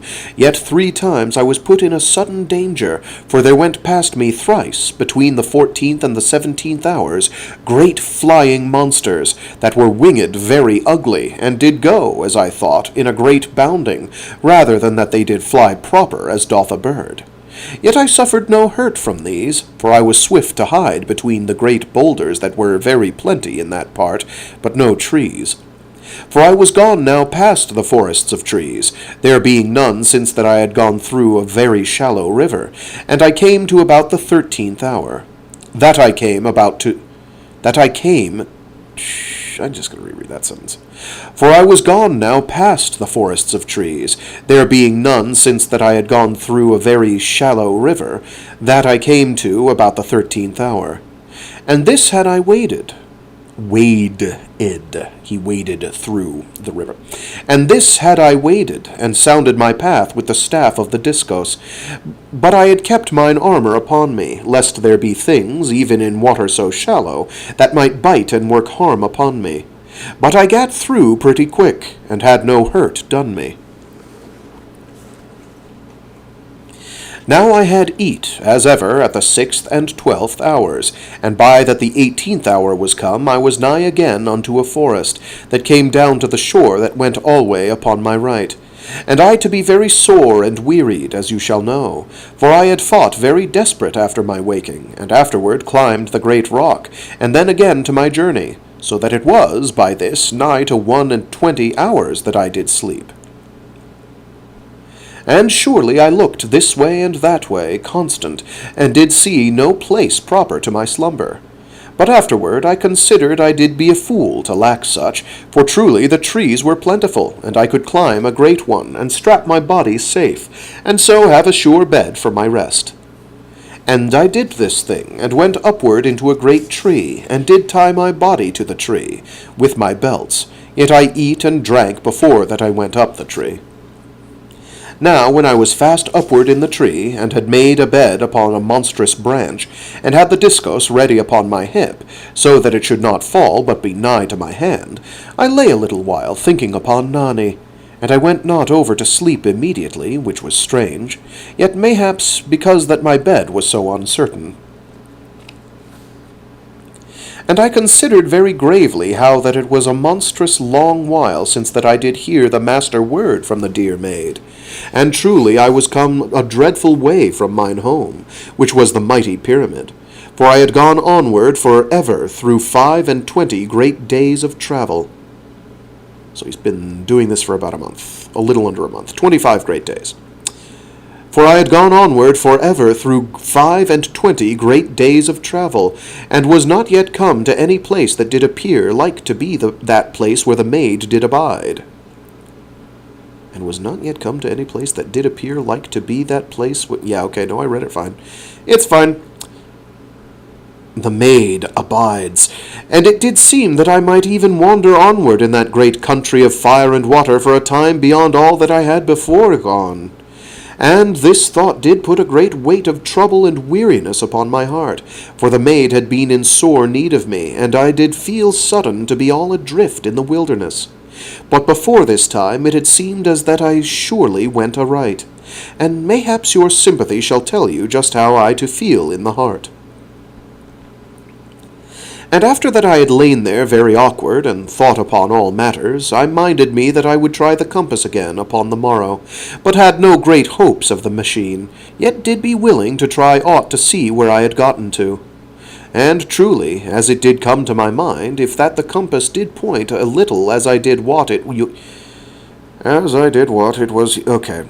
And truly, as it did come to my mind, if that the compass did point a little as I did wot it was used to point in the lesser redoubt, then, in verity, I was surely come something more anigh to that unknown place of the world than I did dare believe. And this, to be plain to you. Yes, I love the master word as well. It's some of these little things that he repeats to you that are like kind of fundamental, and you just kind of have to take with it, and it's not really easy to articulate. But I love the master word as kind of like I guess it's kind of a telekinetic or telepathic password that the evil forces with a capital E and a capital F cannot replicate. You can ask them, hey, well, send the master word to... It's a hash check. It's a checksum. It's like a telepathic checksum hash check. It's wild. It's like, oh yeah, you'd want to ensure that, yes, this is coming from the thing it's supposed to be coming from. And so it's an agreed upon thing that the forces of darkness can't do.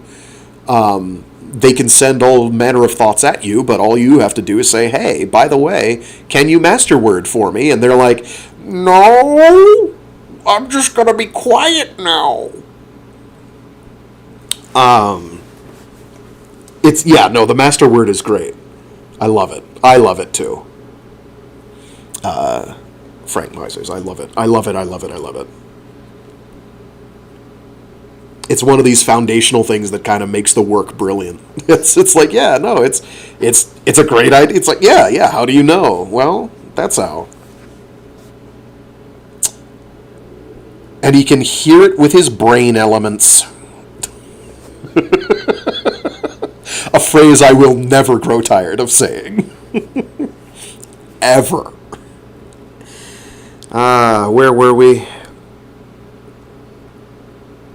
Ah, yes. I was surely come something more anigh to that unknown place of the world than I did dare to believe, and this to be plain to you.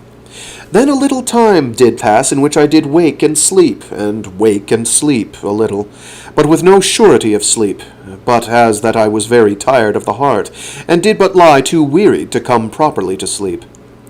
And odd whiles I did lie with mine eyes half to open, and did look very dreamful upward among the dark branches of the tree, as they did show black and pretty against the redness of the shining that came from the sea. For there was stood a great and bright burning fire hill, in that part of the sea that lay off the shore from me. And above the glaring of the fire hill there was the deep night that did brood for ever above in a monstrous black gloom of eternity, and did make the red smoke of the volcano to show deep and mighty and thunderous seeming, afar up in the great dark. And the red and shining smoke did but show the utter hugeness of the night that had been upon the world through the great ages. And, in verity, as I did lie there so dreamful, it did come to me afresh how wondrous strange was mine adventure, and how that I did lie warm and alive in a country of red light and smoking seas. And, truly, as I did remember and consider, there was a great and lost world above me, upward through the dark, maybe 150 great miles up in the grim night. And this thing did strike me very solemn, as I did lie, and I do trust that you conceive how that there was, in truth, afar above the eternal and unknown night, the stupendous desolation of the dead world, and the eternal snow and starless dark.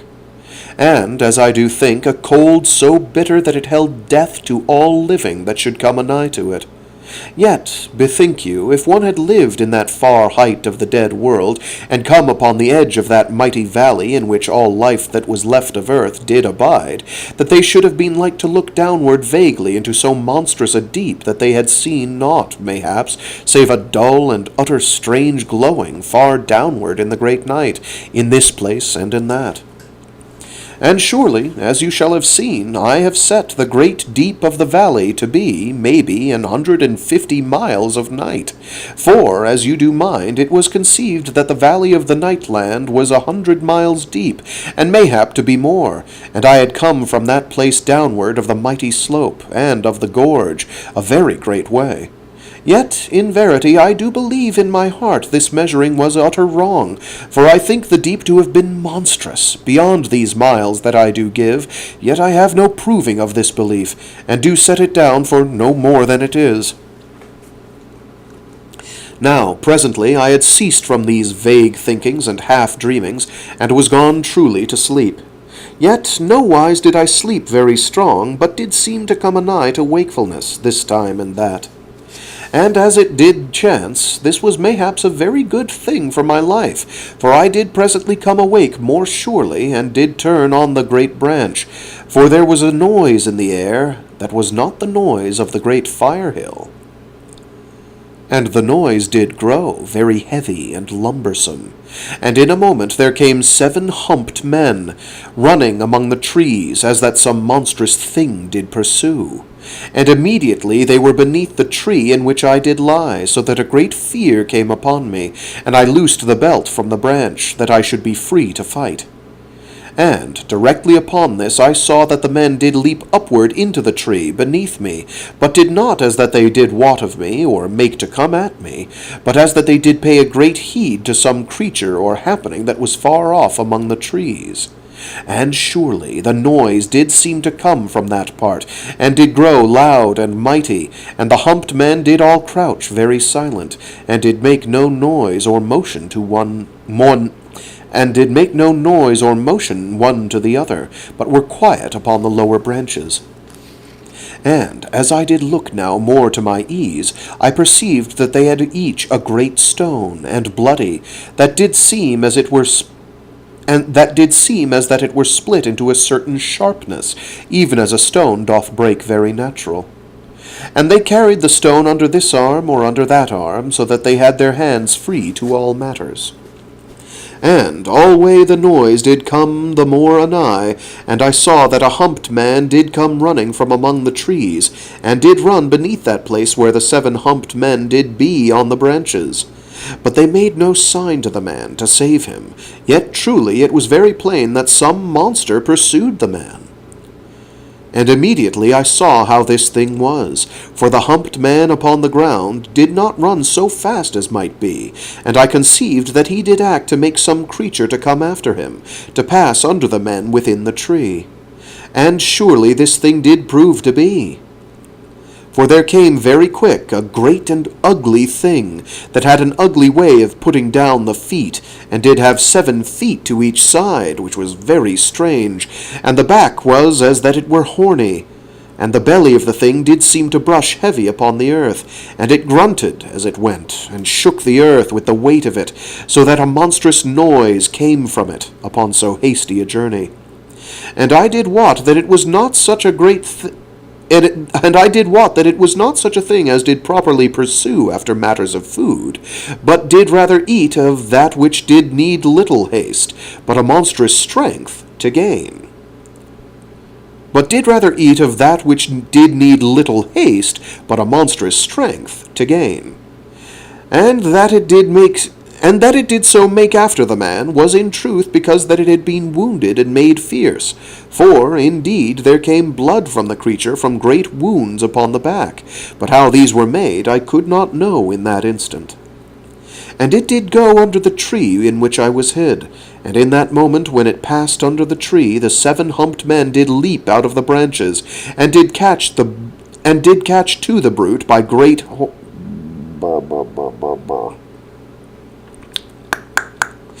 And it did go under the tree in which I was hid, and in that moment when it was passed under the tree, the 7 humped men did leap out of the branches, and did catch to the brute by the great horns of the spine.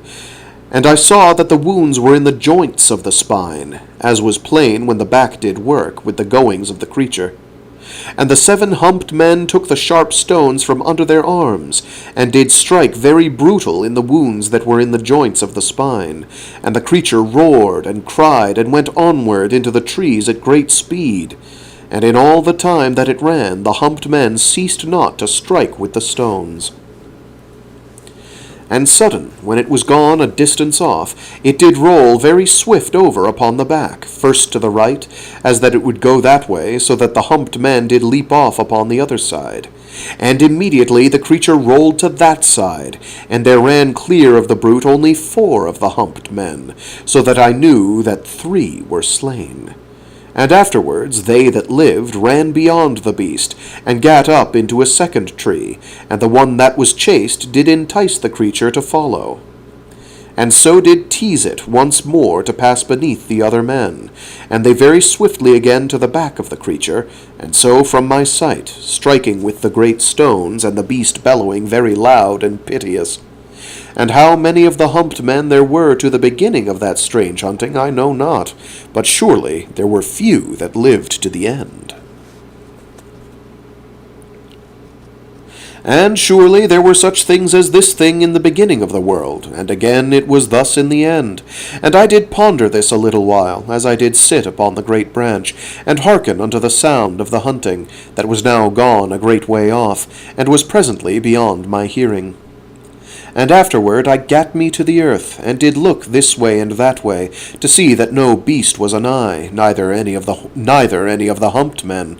And afterward I eat 2 of the tablets, and drank some of the water. And when I had gat this far to a readiness for my going, I minded me that I should try the compass again, as I did intend. And surely the machine did point between the north and the south, upon the westward arc, even as Nani had told unto me, yet as it did seem with somewhat more of a southward pointing than she had made me to think.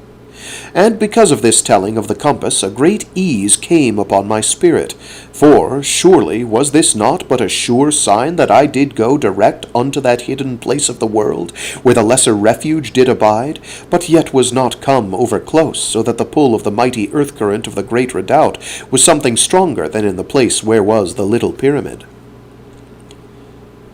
And all this did I think was And all this did I think very swift to myself, and had a glad uplifting of the heart, as you do perceive, so that I went forward upon my journey with a great stride, and did scarce fear any strange thing that all the country did hold in that moment. And I went all that day at a strong pace, and did be oft tempted to send the master word unto Nani, yet did keep from so foolish an acting, at the which, mayhaps, had brought me straight away upon... Oh, I see. It's a case of me reading what he's actually saying and then over-translating. Okay. Letting my mouth talk out what he's translating. Okay. And I went all that day at a strong pace, and did be oft tempted to send the master word unto Nani, yet did keep from so foolish an acting, the which, mayhaps, had brought straight away upon me an evil power, and had given me to destruction, when that I was near come to the succour of the maid. And it was this quick and constant fear of the evil forces of the nightland that did keep me ever from calling unto Nani, lest that they should discover me, and follow after, and this I doubt not you to know by now so well as I. Now, by the 6th hour, I was come into a part of the country... My brain just trailed off. That's not the book's fault. Some of the line breaks are kind of rough, and page breaks, but this was not one of those. Now, by the 6th hour, I was come into a part of the country where there were an exceeding abundance of steam fountains and sprayings and great upboilings of water in basins of rock. And the air did be full of the sounds and the roarings of the boilings and the spoutings, and of a hot mist and spray, so that, truly, I had scarce the power to see to my front, nor to any side. And here, presently, I made a pause, and did eat and drink, and afterward went forward again, and I did keep the shore of the sea always to my right, and so did go proper to my way, yet with no great ease, for the sea also did steam very strong in that part, and because of this great fog of steam I was surely much laboured to make a great speed, lest unseeing I go headlong into an hole of the boiling water. And in the 9th hour I did go clear of the hot boilings, and was come again free of the mist and the steam, and might look with mine eyes to my going. And surely, as I did perceive, I was come to the end of the great sea, that had been ever to my right, for it did go against the feet of great and monstrous mountains, that went upward for ever into the night, and did seem as that they were the hither wall of that strange country of fire and water. And so was I stood there very much taken upon doubt, for how should I go farther? And after that I had been there a while in a bewilderment of doubt and of wit, I went to the left, along the feet of the mountains, and truly this but of common sense, for how might I go any other way, save I go back again? And at the 12th hour I eat 2 of the tablets, and drank some of the water, and went forward once more. And lo, at the 15th hour I was come to a place between the mountains, even an upward gorge, very dark and gloomy, without light for a great way. And, in verity, I did not want to go up the gorge, in that it was so dreary a place, and narrow, and horrid, and drear seeming, after the light and wideness of the country in which I did yet stand. There we go. And presently I did go past the mouth of the gorge, that I should learn whether there went another way out of that country. And thiswise for a great hour more along the feet of the mountains, and did presently come to a monstrous black river, that was, maybe, a mile wide. And it to be very shallow, and seeming as that the water scarce to cover the mud of the bottom.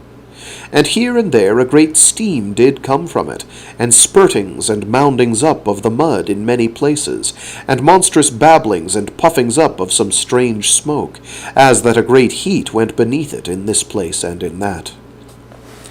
And surely it went backward into the country for a mighty way, so far as my sight did go, and I did think it to be no river, but truly a further sea. And there was no way across, for there were no trees anigh to make me a raft. Neither did I wade across, for it might be shallow here and deep there, and the mud be in all places. And, moreover, I had been like to be caught in one of those upburstings of mud, even did I have a raft to go upon. And because of all these things, I gat me back again to the gorge, and presently I did go upward into the darkness. Now I went upward very steady, save that I did stumble oft, and did go through 6 great hours. And truly it did seem that I went in an utter dark, because that I had been a while in so constant a light.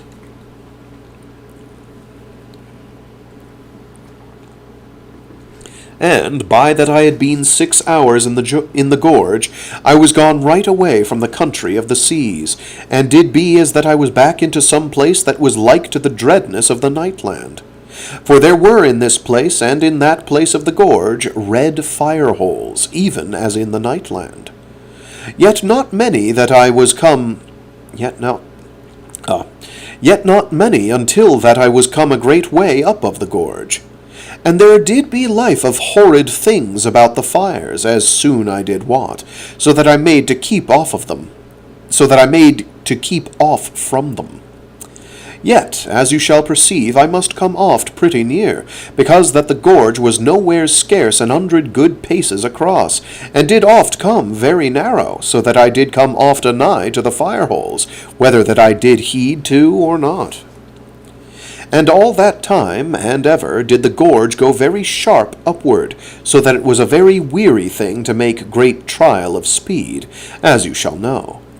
But yet I went so fast as I could go, for I was grown sudden very excited about the heart, and to feel as that I did surely draw anigh to that strange and hid place of the world, where was the lesser refuge.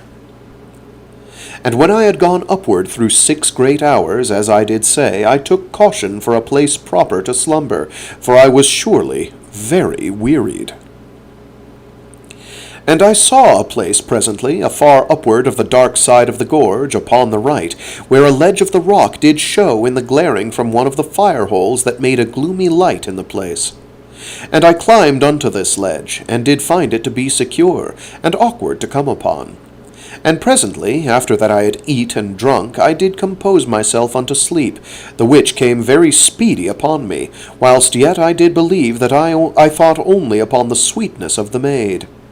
And truly it had been something over 23 hours since last I did sleep. And truly it had been something over 23 hours since last I did sleep, so that I was greatly awearied. And in 6 hours I waked and did eat, and did climb downward again to the gorge, and so unto mine upward journey.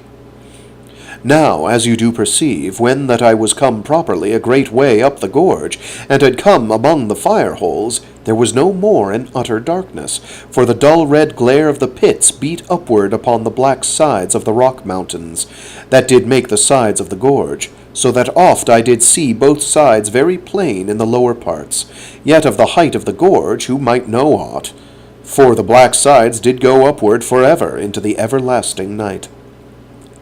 And because of the light from the fire pits, I did see, time and oft about the fires, horrid monsters, both that were snakes, and others like to scorpions so great as my head, but no more than these for a long while.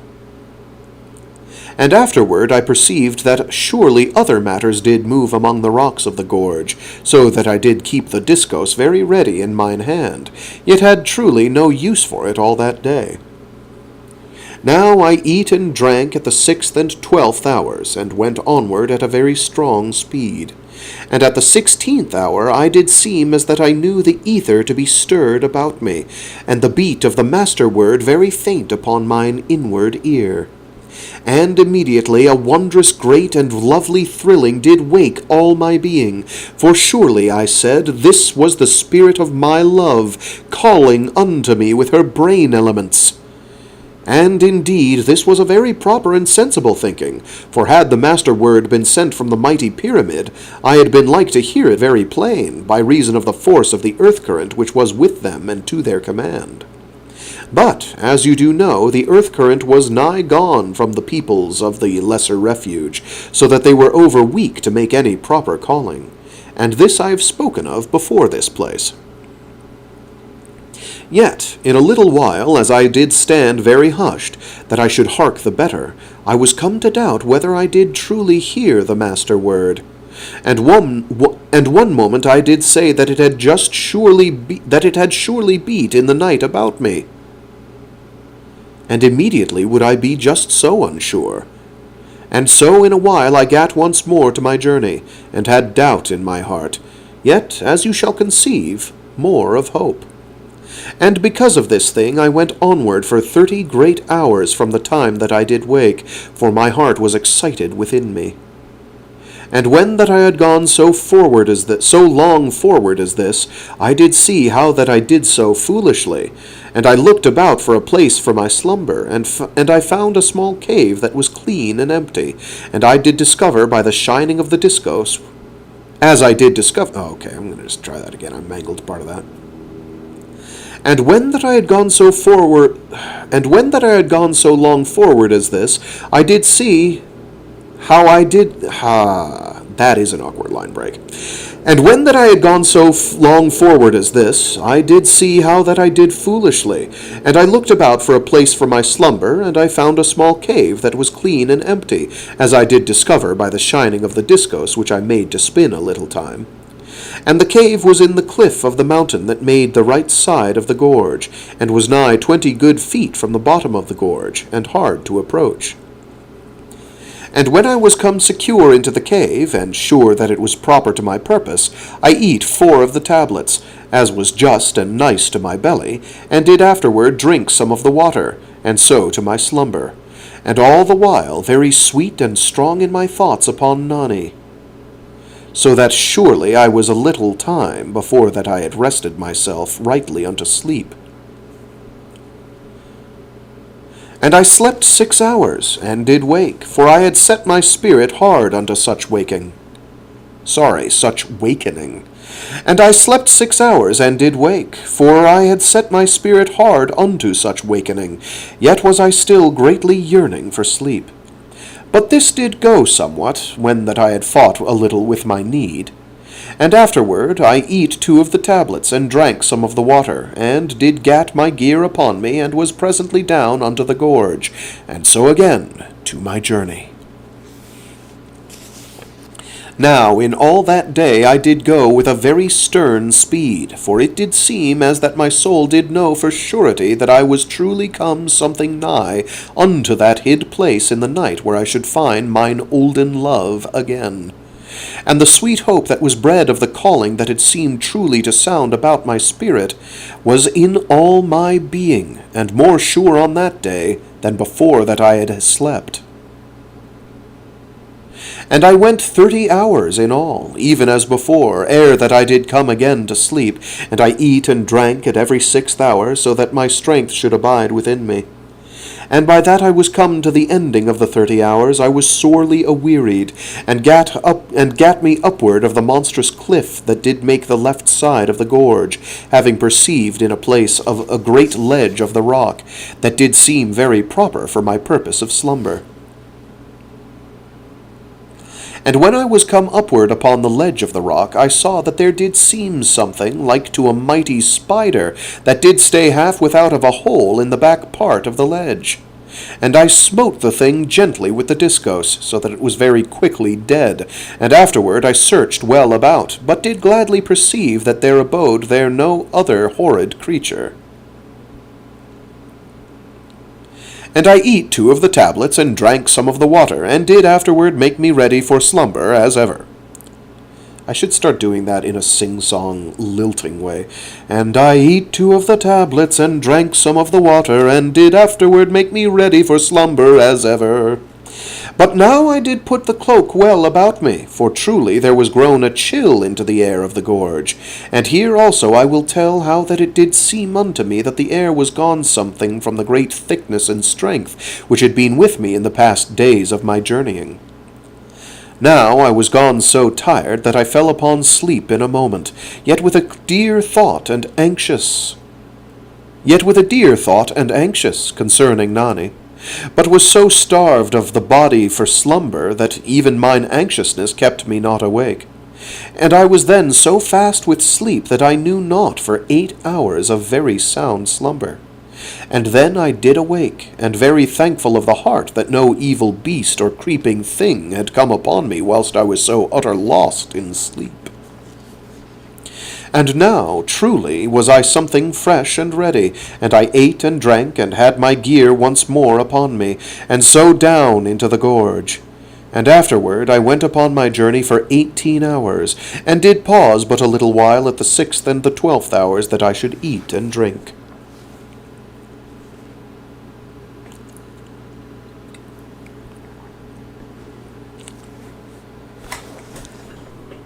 Oh, yeah, it's about as late as I was afraid it was going to be.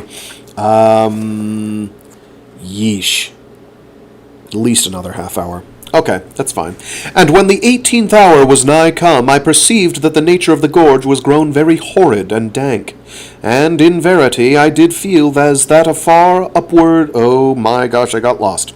And in verity I did feel as that afar upward in the night the black mountains that did make the sides of the gorge had come together, and did make a monstrous roof unseen in the utter height. And this thing I do tell only as of my belief, for I have no very sure proof. Yet truly my reason doth say likewise, for there did oft drip water upon me out of the darkness, even though I walked in the middle way of the gorge. And how should this thing be, save that there went an overreaching of the sides, that should let the mildew down upon me? And in this place, and for more than 11 great hours, there were fire holes and fire pits, only in this part and in that, and each a great way off from another. And they burned very dull, and did seem to throw a fume of sulphur into all the air, as that there was no freedom above for the stink to pass away. And in every place were the rocks of the gorge very thick and slippery with strange growths, so that it was a sorrow to walk upon them. And all that time was there... What am I doing? And all that time was there an heavy wetness and slowness about the air, and a smell, beside the stink of the fire pits, that I did go forward through a place where dead things did be. And for a great time there was a horrid darkness, as it had been that the air was grown thick with the fumings of the fire pits, as I do believe. And beside this thing there was, as I have said, but a dull fire here and another there, so that it was like that there should be a heavy dark.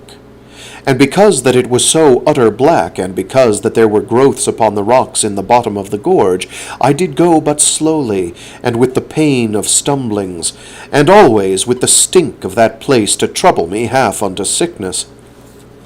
And sudden, as I did go past one of the fire pits, I saw that the fire made a dull shining upon some monstrous thing that did not move before me, that did move before me.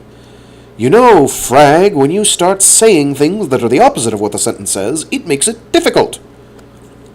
And I came in one moment unto a swift silence, and hid... Oh, no, that's... Excuse me. And sudden, as I did go past one of the fire pits, I saw that the fire made a dull shining upon some monstrous thing that did move before me, upon the far side of the fire. And I came in one moment unto a swift silence, and hid among the rocks of the bottom of the gorge. And I looked very cautious at the thing that moved beyond the fire, and surely I had seen no thing so monstrous since that I had come free of the nightland, for it was as that some huge creature, like to the hull of a great ship, did move down out of the dark of the upper way of the gorge. And it went by the fire hole, and onward into the dark of the lower way of the gorge, and that I had perceived somewhat of it, as it did go past the fire, and surely it was black and beslimed, and utter great in height and in length, and it went always without noise, so that I had not known it to be there, but that I saw it plain with mine eyes. And truly, if I do say that it was somewhat as that I had seen a monstrous slug thing, surely I should use wise and proper words to make known to you this horrid brute.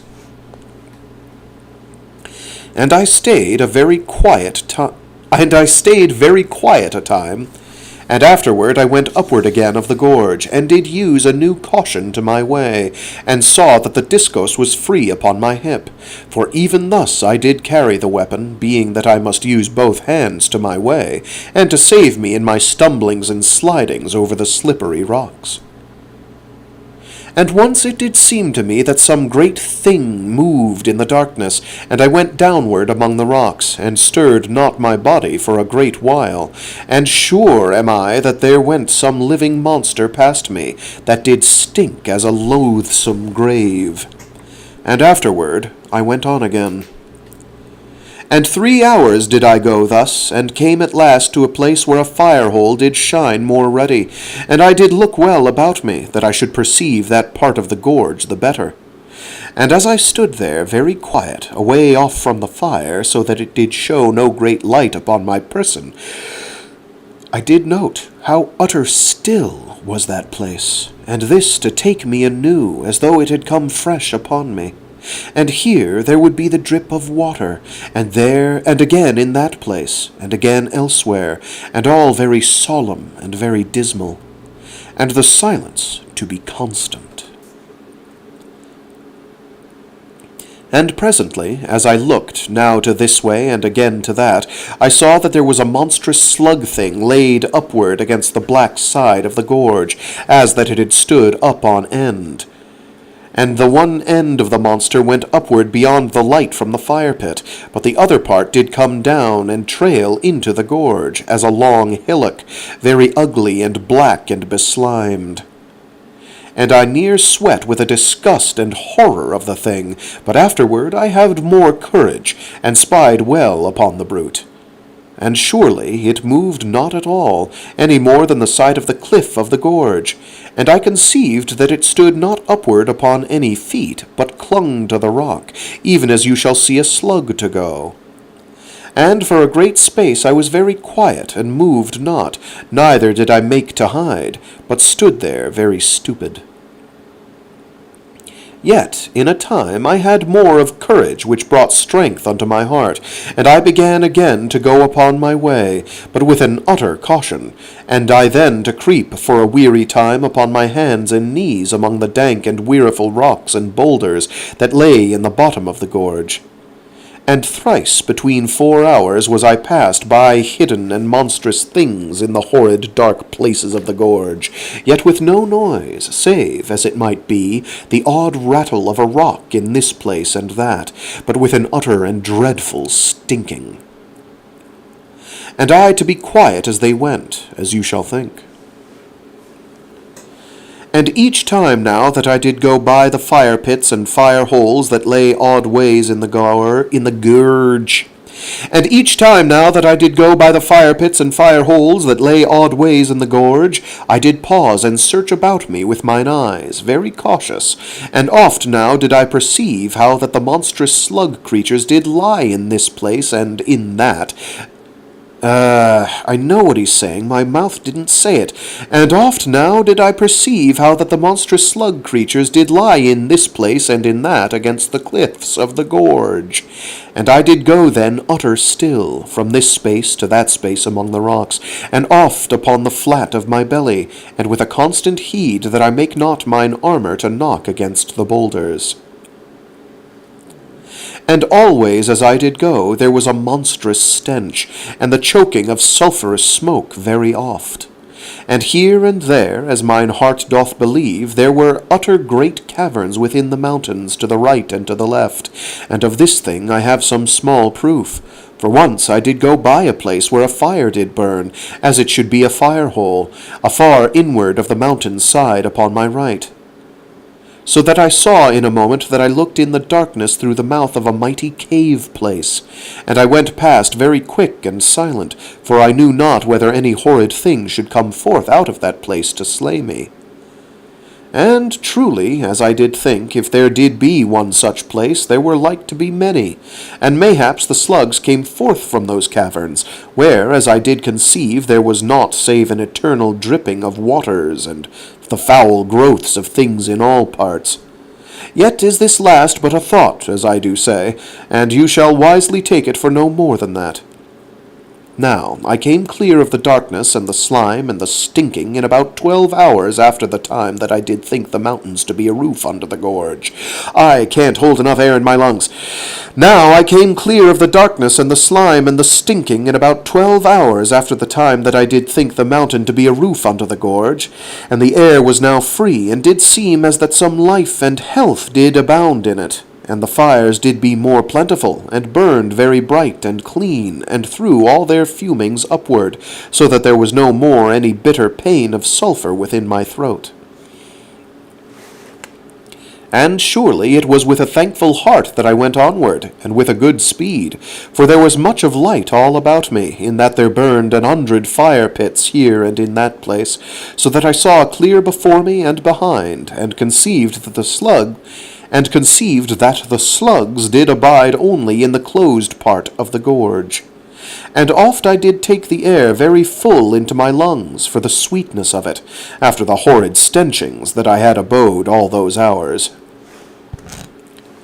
And presently, when I was come free of the roofed part of the gorge, maybe some 3 good hours, I looked for a place proper to slumber, for it was surely something over 33 hours since that I did last come upon sleep, and I was utter worn and lost of strength with so much of creeping and harking for monsters, as you shall believe. Moreover, about that time I had gone bitter long whiles between slumberings through more than 100 hours, as you shall have perceived from my tellings. Now, presently, I saw a small cave that went inward of the side of the gorge, and I looked into the cave, and found it to be sweet and clean, and very dry. And there was a small fire pit off from the mouth of the cave that did throw a good light for my purpose, so that I saw there was no creeping thing or horror in the place, and I went in, and made to prepare for my slumber. But truly, when I was come to look upon myself, I was utter soiled, and did seem as that I stank with the slime and disgust of the dark part of the gorge, where I had gone upon my hands, and upon my belly. And because of this, I was set that I should not eat or come to sleep without I washed me. And I went out from the cave, and there was a spring near to the fire pit, as was oft in that part of the gorge. And the spring was hot, and did fill a hollow of the rock, very quiet, with a fuming of sulphur, as I did bend above it. And I washed mine hands and face and mine armour and gear in the hot spring, and did dry me with my pocket cloth, and so was sweetened and put to happiness of mind. And I went back into the cave, and did sit in the mouth of the cave, with the Diskos to mine hand, and I eat 4 of the tablets, for I was gone a mortal long while without, and afterward I drank some of the water. And as I did eat and drink, I looked out upon the lightness of the gorge before me, and with a cheerful and composed heart. And I saw presently that there came certain creatures out from their holes, even as it might be that they were part rats, but very strange-looking, and not properly such. And some did lie about the fire-hole, and some did hunt about in the rocks, and one came presently, and had a snake by the neck. And it stood upon the snake, and did eat it, even while that the snake did lash about upon the rock. And the snake did lash until that it was nigh all eat, and a very strange thing this was to see, and something troublesome to the pity. Yet was I glad to perceive that there were enemies to the serpents of that place. And when the rat creature did make an end of the snake, it made across to the spring, and did drink the hot water a while, and afterward back unto the fire, and there laid down anigh to the edge, and seeming very sweetly comforted of the belly, which, in truth, was much otherwise with me. And, after that, I saw many creatures that went about the fire, and did have warmth from the fire, and drink from the spring. And surely I did ponder that the peoples of this our age should say, if they had stood with me, that Providence had made nigh together the warmth and the drink that were needful unto life, for it was grown to a bitter chill now in the gorge. But rather did this thing seem to me otherwise, that these creatures did be but of their circumstance, and if that it had been another way, then that they had grown of their wits to meet it to their... I have no idea what he's saying.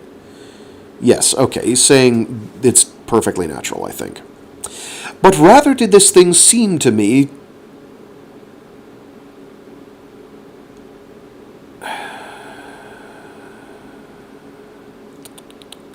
But rather did this thing seem to me otherwise, that these creatures did be but of their circumstance, and if that it had been another way, and then had they grown of their wits to meet it to their means of life. Yet, as some would say, the arguments do but meet, and be the same thing.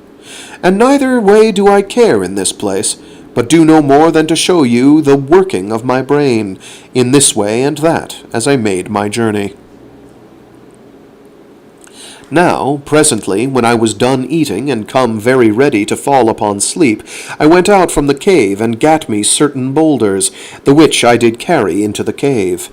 And when I was come back for the last time, I put them very secure in the entrance way, that no small stinging creature come at me as I slept.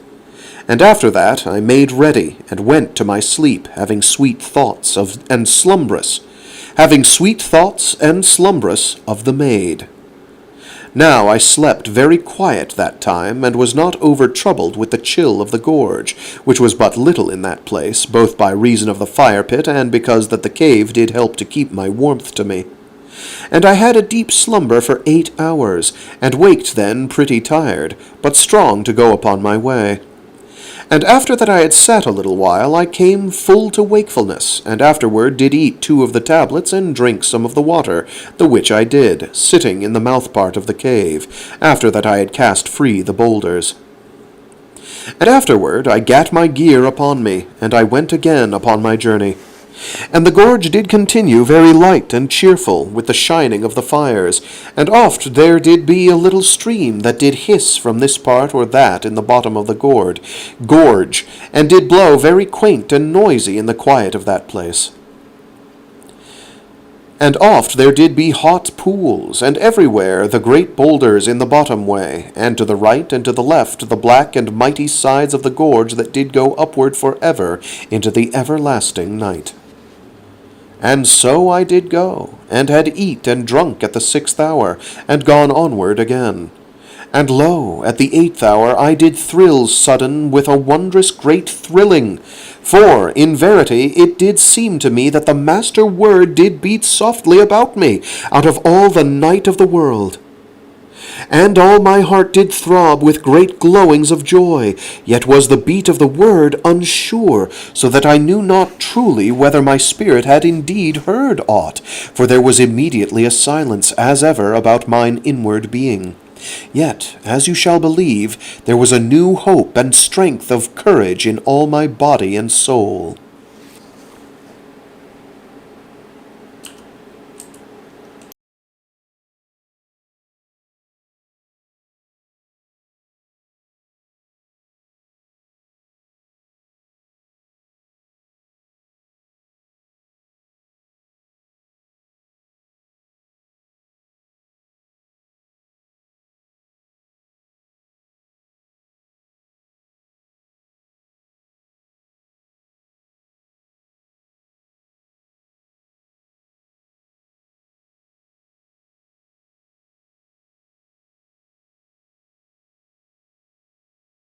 Sorry about that.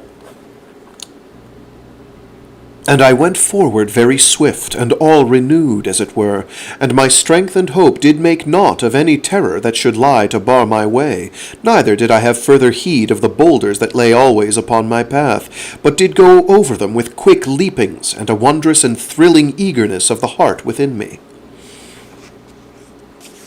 And, sudden, in the end of the 10th hour, I perceived that the mighty walls of blackness that made the sides of the gorge did be no more there, and that I was come truly upon the end of the gorge. And I near trembled with hope and astonishment, for when I was gone a little way on, I had ceased to go upward any more, and was come clear out from the mouth of the gorge, and did peer forth across a mighty country of night. And it did seem to me as that I was come to a second land of strange matters, even as the night land where did lie the wonder of the mighty pyramid. And surely I did think within my heart that I was come at last to that far and hidden place of the world where did be the lesser redoubt. But yet was there no place in all that night where did tower the shining lights of the lesser pyramid, the which I did hope vainly to perceive. And because that I saw them not, a great heaviness came upon my spirits for a time, but afterward the heaviness did go, for I put reason to help my courage, and did plan this cause and that, to show why that I was come not to sight of the shining embrasures of the lesser redoubt. But yet there was left an ache of doubting, as you shall well conceive. Now this land was very new and strange, and had a great light in this part, and a wondrous grim darkness in that.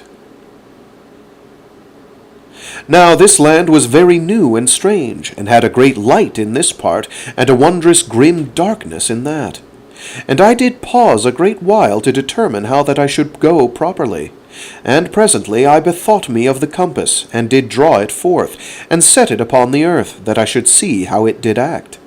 And truly it did go almost as Nani had told to me, so that I was very sure in all my being that I was in verity come anigh to the hidden refuge. But yet did the compass give me no proper guiding to my way, so that I was no more wise to this end than before, only that I had the comfort of that which it did seem to assure. And in a little while I went forward into the land, and did hope that I should come presently to some matter to help my choice. And I went first toward a certain great glowing of fire that lay before me, and did seem joined to another great glare that went afar to my left. And I found the ground of that land to be very fair for my feet, and to have in this place and that certain bushes, even as it did seem to me, of the kind that we named moss bushes in the night land, as you do know. And I made a very good speed, and I went thus until I had gone for maybe 6 long hours. And by that time I was come anigh to the glowing of light, and did keep now a strong caution to my going. For truly, as I did know from the tellings of the maid, there were very horrid and dreadful powers in that land, and I did well to remember that I was come again to parts where might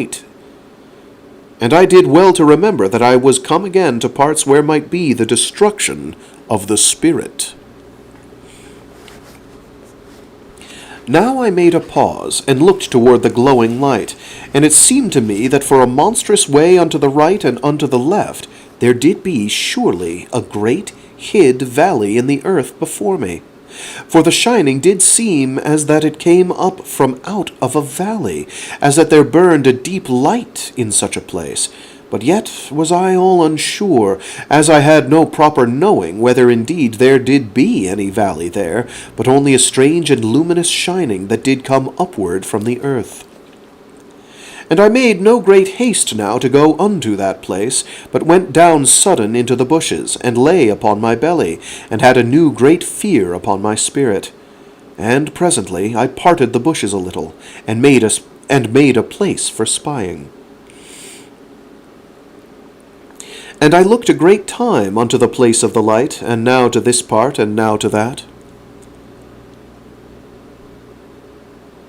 And sudden I saw, as it did seem, a monstrous head within the glowing. For the glowing did seem at whiles as that it had swept to and fore, as should a shining smoke that went obedient to a quiet wind, and so to hide and again to uncover.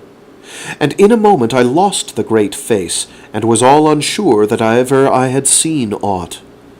And lo, in a little minute I did see it again, but whether it did be the shape of some utter monster of eternity, even as the watchers about the mighty pyramid, or whether it did be no more than a carven mountain of rock, shaped unto the dire picturing of a monster, I did have no knowing. But I made that I should get hence very quick, and I did turn me about in the bushes, and went upon my hands and knees, and so came at last a great way off. Now, presently, I came again upon my feet, and did take a new look around that land. And I had the mouth of the gorge to my back, and this I perceived by the shining of the fire pits that made the place known to me, made the place shown to me. And to the left of the gorge was an utter blackness, as I did conceive of black and monstrous mountains, through which the gorge did come. And to the right side of the gorge there were many low volcanoes, that went all ways along the feet of the great mountains that made the right wall of the gorge. And I saw the feet of these dark mountains, because that the light from the little volcanoes made a glare upon the lower slopes. And so shall you have some knowing of that part of this second land of night. And a good way off was the shining that I had journeyed unto, and the shining went into a distant light through a part of the land that lay afar to my left, for it stretched a great and strange way toward me, out of the leftward gloom, and came unto my front, and so away into an utter distance. Yet, though it was so great, you shall not think that it made any huge light in the land, but was rather as that it had a shining made unto other ends, for it made not a great lightness in the land. And you do now perceive something roughly how the land did seem to my back part and unto my left, and somewhat before my face. And because that I did think to have no profit to my search, if that I went to the left, I made attention to the right. And here there was much of darkness, yet oft the shining of fire-holes in this place and that amid the darkness. Yet, as I did look, it grew very plain upon me how great was the spread and drear wideness of that country of night, and how that I did be an utter lonesome person in all that dark. And so shall you be with me in sympathy of the utter greatness of my task, and know of the fear that did breed all odd whiles that I should search until I die, and never find, and you to give me good human understanding. Now I made no more to delay, but went unto the right, and did keep the chain of the little volcanoes something level to my course, though a great way off. And I went thus with a strange growing of hope, and an excitement, for 10 hours, and had eat not then for more than 20 hours, and surely not since the 6th hour of that day, and this, because that I was so utter shaken from my calmness of going. And at the 10th hour I went utter weak, and did seem surely as that I must swoon. And lo, I bethought me how that I was gone so long without aught for my belly. And surely, when I was quiet a time, I eat 4 of the tablets, and in a good while did feel all renewed, and would rest no more, after that I had drunk some of the water, but went onward. For, in verity, my spirit did be as that it had slain me, if that I had lain down at that time. And this because hope was so fierce in me, for I to feel indeed that I was come near to the maid.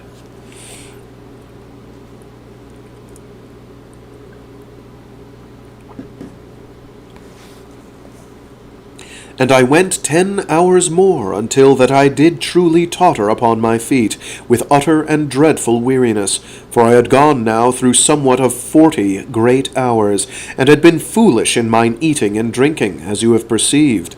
But yet this was to be forgiven, for I was as that I should come any little minute, upon the wonder of the lesser pyramid, shining afar in the night.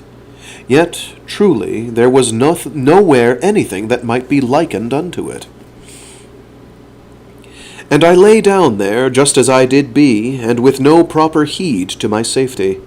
And I was gone asleep in one moment, as it did seem, and waked not for 12 hours, and then did come suddenly unto knowledge, and thankful was I in the heart that no monster had come upon me in that dead time of slumbering. And I eat 4 of the tablets, as was surely due unto me, and drank some of the water, and so gat forward again into the night. And truly I was mortal stiff, and did ache for a great while, and this did be in part because that I had wrapped not the cloak about me ere I slept, for the land was bitter cold, and did make the blood very chill. Now, when I had gone onward through 6 hours, I ate and drank, for I did mind now to be wise, and to keep my strength good within me. And I went onward again at a very great speed, and full of an excitement. And surely I did be glad at last that the tablets were so easy gone in the mouth, and unfilling to the belly, for I had been without power and patience to eat proper victual. And at the 10th hour I saw that there rose a red shining out of the land before me, as that it came upward from a mighty pit. And I made slow my way, and so, when I was gone on for 2 great hours more, I saw that monstrous figures were about, against the red glare of the shining. And I gat me down into the bushes which were very plentiful in that part. And I stayed there for a certain while, and made a watch upon the red shining and the figures. And truly it did seem to me that there were horrid giants in that land, even as in the night land. And afterward I crept away, and went outward from the little volcanoes, into that part of the land that was dark, save, as you do mind, for the glare of fire-holes in this part and that. And I went now with an utter care, for the giants had put new caution into my heart, and I did surely mean that I should live to rescue mine own maid, and have joy through all my life. And thereafter I went with the Diskos in my hand, and at each hour that was the 6th I eat 2 of the tablets, and drank some of the water, and so did keep my strength very good within me. Now, presently, I was come to a place where the land did go downward a great slope, and there was a difference in the earth that went beneath my feet, and no great plenty of the bushes, but only one in this place and one in that, and nowhere any fire-hole. And I gat me down and did feel the earth with my hands, and lo, I did find presently smooth stones, and afterward olden shells. And immediately a great delight took me, for Nani had told how that the lesser pyramid stood something nigh to the shore of an ancient sea, that was long dried up in the years of eternity. And surely it might be that I was come down into the dry bottom of that same olden sea, and should presently have sight of the little pyramid. And because that hope was put so fresh into me, I went forward through, maybe 30 hours, across the olden seabed, but in all that time I had no sight of the lights of the lesser redoubt. And a great trouble began to take me, for, indeed, Nani had not told me how great was the sea, and it might be that I should wander a weariful age across it, before that I come to the far side. And it did come to me presently how that I should be wise to see that my way was very straight, so that I waste not my strength in useless wanderings. And I had a great care now to observe that the red shining did be always upon my right, to my rear, and by this reasonable cunning did I make to steer very nicely through the great gloom of that place. Now, as I did go across the bed of the great sea, I heard strange sounds, now in this part of the darkness, and now in that. And oft did there be a noise, as if things did run this way and that way in the bed of the sea. And once, afar off in the night, there did be a strange and horrid screaming, so that I did know truly that the monsters of that land were out, and did go about in the dark. And, as you shall perceive and understand, I was all unknowing of the lore of that land, so that I knew not what to think of this strange sound or that, neither knew I what they might portend, but only that, as I did say, there were monsters abroad. And I could do no more than have my way forward with an utter care always, and be very ready with the Diskos, or to hide, each as may be according to the need. And surely I went 41 hours that day, and eat and drank after every 6th hour. And before this, in the 37th hour, I heard a great roaring and bellowing in the night, coming nigh unto me, and afterward the thudding of monstrous feet, as that a giant ran past me in the darkness, and did make chase of some creature. And the thudding of the feet and the roaring went far off into the night. And there did seem presently to come back to me from a great way a little screaming. But of this thing I had no surety, and I abode very hushed in a clump of bush, until quietness was come again all about. For there had been an utter frightening sound in the horrid voice, and in the thudding of the great feet. Now, in the 41st hour of that day, I came upon the farther shore of the olden sea. But lo, there was nowhere any light to tell me aught of the lesser refuge. And truly a great doubt and bewilderment took me, for indeed I could not perceive how it might be that I saw not the lights of the embrasures of the lesser pyramid. And a great despair took me, so that I sat down there upon the shore of the olden sea, and had no heed of anything for a while.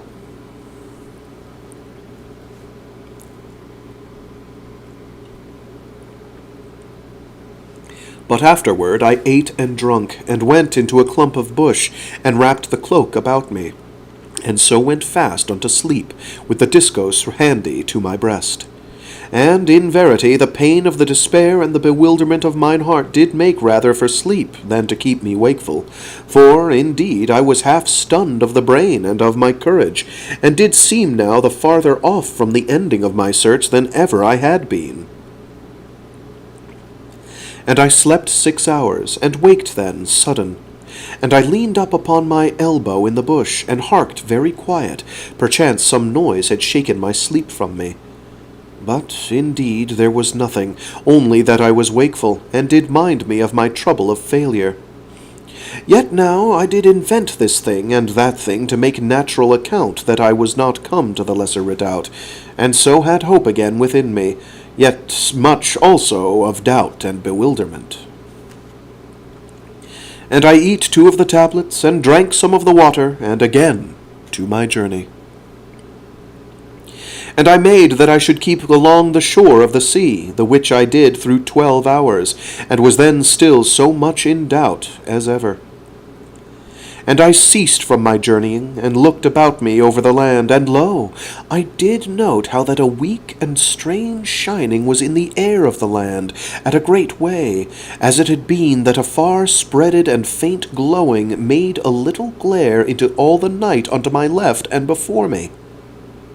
Now I ate and drank, and made to steady my spirit, for I did fear lest I should feel utter lost in all the night of the world, and to know not where to make any more my search, and to grow so desperate in despair. And this thing you will understand. And afterward I did make across that land unto the place And afterward I did make across that land unto the place where it did seem that the dull shining was something bright. And I went thus through 18 hours, and did make pause at each 6th hour, and ate and drank very resolute, though in verity it did seem as that even so small a matter as the tablets did be like to choke me.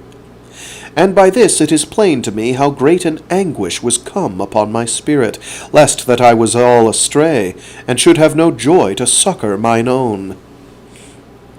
And thrice in that time that I did go, there did be a running of feet amid the darkness, and odd whiles strange and horrid cryings in the night, so that I put a force upon my despair, and hid me, for indeed I had no right to lose care of my life, if there did be any chance yet that I find the maid. And lo, in the 18th hour, which was truly the 30th of that day, I found the shining in the night to be grown very plain, and an utter stinking of sulphur, and truly I did be aware that the land went upward. And I made upward through 7 hours, and the light did grow more plain, and was of a dull redness, very sombre and heavy. And in the end of 6 more hours I ceased to go upward, and did know of a strange low sound, that did be like to no other sound that ever I did hear, and was like to a dull roar that did never have ceased through eternity. And I went forward unto the light, and the land to be now as that I went over an upland plain. And I did go thus through 5 hours, and the low roar did grow ever upon mine ears. And truly, even as I did shape my thoughts to take a caution for my body, I went upward again a little, and came out upon the edge of a mighty cliff, and the low and constant roar did moan upward against me with an everlasting muttering. And I looked downward a monstrous way, and surely there was spread out a mighty sea, as it did seem, of dull fire, as that a red-hot mud did lap very deep and quiet below me in all that night. And I looked outward across the strange sea, and the far side was hid from me, for surely there were dull and solemn clouds that came off the sea, and hid the distance from me. And the clouds to glow a little redly, and so to rise, and presently to blacken into the night. And I looked to the right and to the left, and it was plain that the black cliffs did stretch out both ways, and did go downward ever into that monstrous sea of slow fire. And there were great headlands that went out into the fire, as into a sea. And the fire did lap very quiet about these, and where the fire lapped about them, there did shine and spit out great green flames, and vapours at divers times. And indeed, as I did perceive, I was come to an upward sea of fire, as it were the deep inwards of a low and utter monstrous volcano, that was flat of the top, and utter big across. And, in verity, I did look downward into the fires of the inward earth, and a very wondrous sight was it, to stand there alone upon the cliffs of that everlasting sea. And a great heat came upward from the dull and grim fire of that gloomy sea, and a reek of sulphur, so that I was like to be choked, and did go backward from the edge of the cliff. And surely I was come to the end of that dark land upon that side, and had nowhere perceived the lesser pyramid in all the night of my travel. And a new despair came upon me, for, indeed, it seemed I was come all astray in the night of the world, and did nowise have any knowing whether I stood near to the country of the lesser redoubt, or whether that I was gone half across the world unto a strange place. And then, as the despair troubled my spirit and dulled the beating of my heart, a sudden thought did light up fresh hope within me. For indeed, as you do know, I was come upward of a great height, and did surely have a huge view over all that land. And mayhaps the lesser pyramid did lie somewhere in a valley, if in verity it did be anywheres at all in that country. And I turned me from the cliffs, and looked backward over all the night of the land, but there was nowhere in all that country the shining of the lights of the lesser pyramid. And lo, of a sudden I did know that there was something in the night, and I stared with a very keen and anxious look. And behold, there was a black shape of a great pyramid afar off in the night, that did show against the shining of the distant light, for it did stand between me and the far off fires. But until I was come to that place whence I did look, I had not stood to have it plain against the shining upon the other side of that land. And how I did feel in that moment, I have no words to set out unto you. But surely was my heart gracious with thankfulness, and I ready to leap with joy and hope, and all my body thrilled with an excitement that would not have me to be silent, so that, suddenly, I began to shout foolishly across the night. But I came soon to wisdom and silence, as you shall think. And that is where we shall call it for today and this week.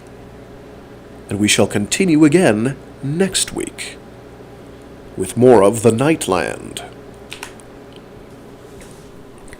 So on that uplifting and exciting note, we get through a bunch of interesting terrain, and we see the Lesser Redoubt in the distance. And he couldn't see it because it was in the leeward side. It was the light. It wasn't backlit against the fiery sea. Ah, I love it. I love it so. It's great. It's great, and we have so much more interesting things to do. So yeah, more of the Nightland in our future. Thanks to everyone tuning in. Thank you, Frank Misers, for recommending it in the first place.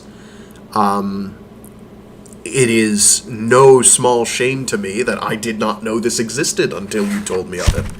And then, as I recall, you were like, oh yeah, you should check out the Nightland. And I'm like, let me look this up.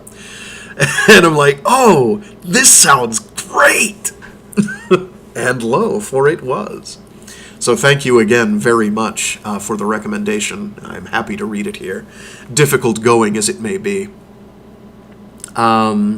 So next Monday, we will continue reading through the quintessential Japanese space opera of Legend of the Galactic Heroes by Yoshiki Tanaka.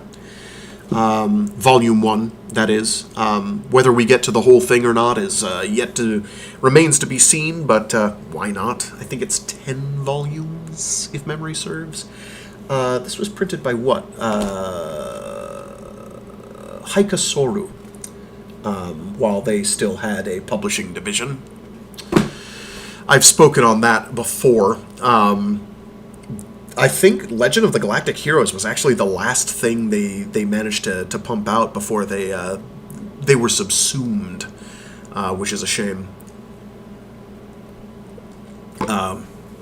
I still live in vain hope that one day we'll get more of the Yukikaze series translated. I would love to read more of that. I know some people have taken to trying to do a fan translation, but last I checked, there hadn't been any progress for years, so not holding my breath. On Wednesday, we will continue to read through... actually, we'll be starting to read through a story, but we are at the midpoint of The Rim of Morning, which is a 2-story collection by William Sloane. We've gotten through now, what was it called? To Walk the Night, and we will be starting The Edge of Running Water, which is a pretty good one. I think it's pretty good. They're both good. I like them both. I really like William Sloane's work on those two. I wish he had a larger body of work. And then on Friday, we'll continue reading through The Nightland by William Hope Hodgson. And that will be... Once we get those done, that'll be our spooky autumnal stuff done. And Wednesdays, we will begin reading through Sighteen, I'm thinking. I'll just get right down to it. I had kind of wanted to read I think it's Rim Runners. I believe it's Rim Runners by C.J. Cherryh as like another in-between, like after the events of Down Below Station and kind of between the events of Sighteen. I do want to get to that one at some point, reading that one, and same with Tri-Point. They're both great, reading those on stream, but we'll hold off for now, because I do want to get to Sighteen. I think it's absolutely fantastic, and everybody should be exposed to it. Some really cool ideas, some very squicky ideas. It is like to make one feel rather uncomfortable, I should think. What I mean by that will become abundantly clear fairly early on in the game, when we follow one of the characters. It's got a pretty hefty cast, so you will get to hear me talk a lot and say different mouth noises with different voices. That one's got quite a cast. After we finish The Nightland, I plan on starting Endymion by Dan Simmons. So we'll have some great stuff being read, some big, lengthy endeavors, especially considering, because Citeen itself is quite long. I mean, that thing's like 500 pages, maybe? It might be more. It's going to take a long while for us to get through that. It reads pretty well, though. It's great, and I do think it's worth the time. The people who recommended I watch the show Pantheon will get something out of this, methinks. For reasons that will become clear. Not immediately, but they will. Endymion is quite a undertaking itself. I do want to read the sequel to Citeen, though, as well. Regenesis, which I don't feel is quite as good as Citeen, but I might be being blinded by nostalgia goggles. It's a bit more structured, I think, than Citeen is. Citeen is kind of dreamlike in some parts. It's where like the way time moves and the way events flow is kind of weird. It feels sort of loosey-goosey, and there are reasons for that.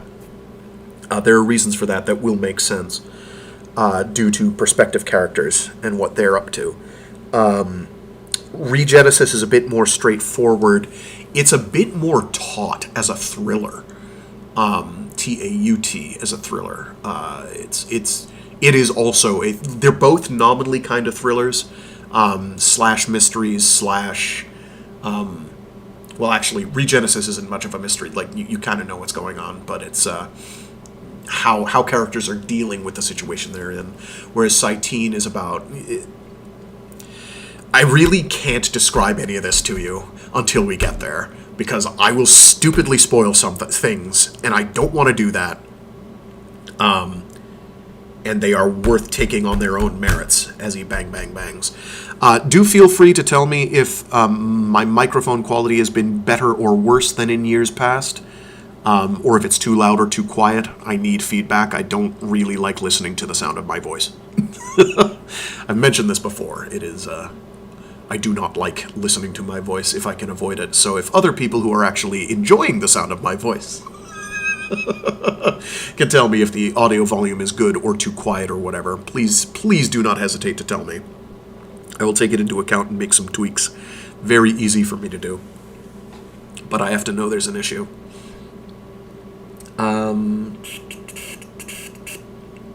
After we finish Legend of the Galactic Heroes Volume 1... tentatively do the fan-translated Mobile Suit Zeta Gundam novelizations for Mondays, tentatively. I have to actually get off my duff and print out my copies so I can read them. I don't have to print them out to read them, but I'd kind of like to. Failing that, I could just, I don't know, read it on my phone or something, like some sort of a savage. I don't know, maybe. What I'm probably going to wind up doing is I'll read them as a, I don't know, I forget if I have them saved as a PDF or an EPUB. I can't remember now. But I'll read them, I'll have it shown on the screen so you can see everything that I muff and get wrong.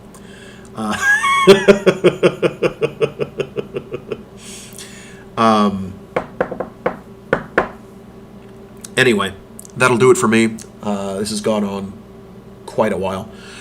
Sorry for the late start. Had some minor technical issues, but they got resolved, which is good. Yeah, that's it. That's it for me today. Stay safe, stay sane, be decent to each other, stay toasty or cool as per your preference or geolocation permit, and I will see you all next week on Monday. Or whenever you decide to tune in. That's your choice. Not mine. I broadcast at the same time every day, every week, Monday, Wednesday and Friday, starting at 12 noon Eastern Standard Time. With daylight savings, that probably shifts things, so now I believe it's UTC minus 5. And before it was UTC minus 6. I get them confused. I forget when the changeover occurs. Anyway, if you want to catch me live. If you don't want to catch me live, totally fine. I have updated the playlists as of this Monday, So those are all set. I generally update the playlists every month or so. I try to do it at the top of the month, but sometimes that doesn't happen. Anyway,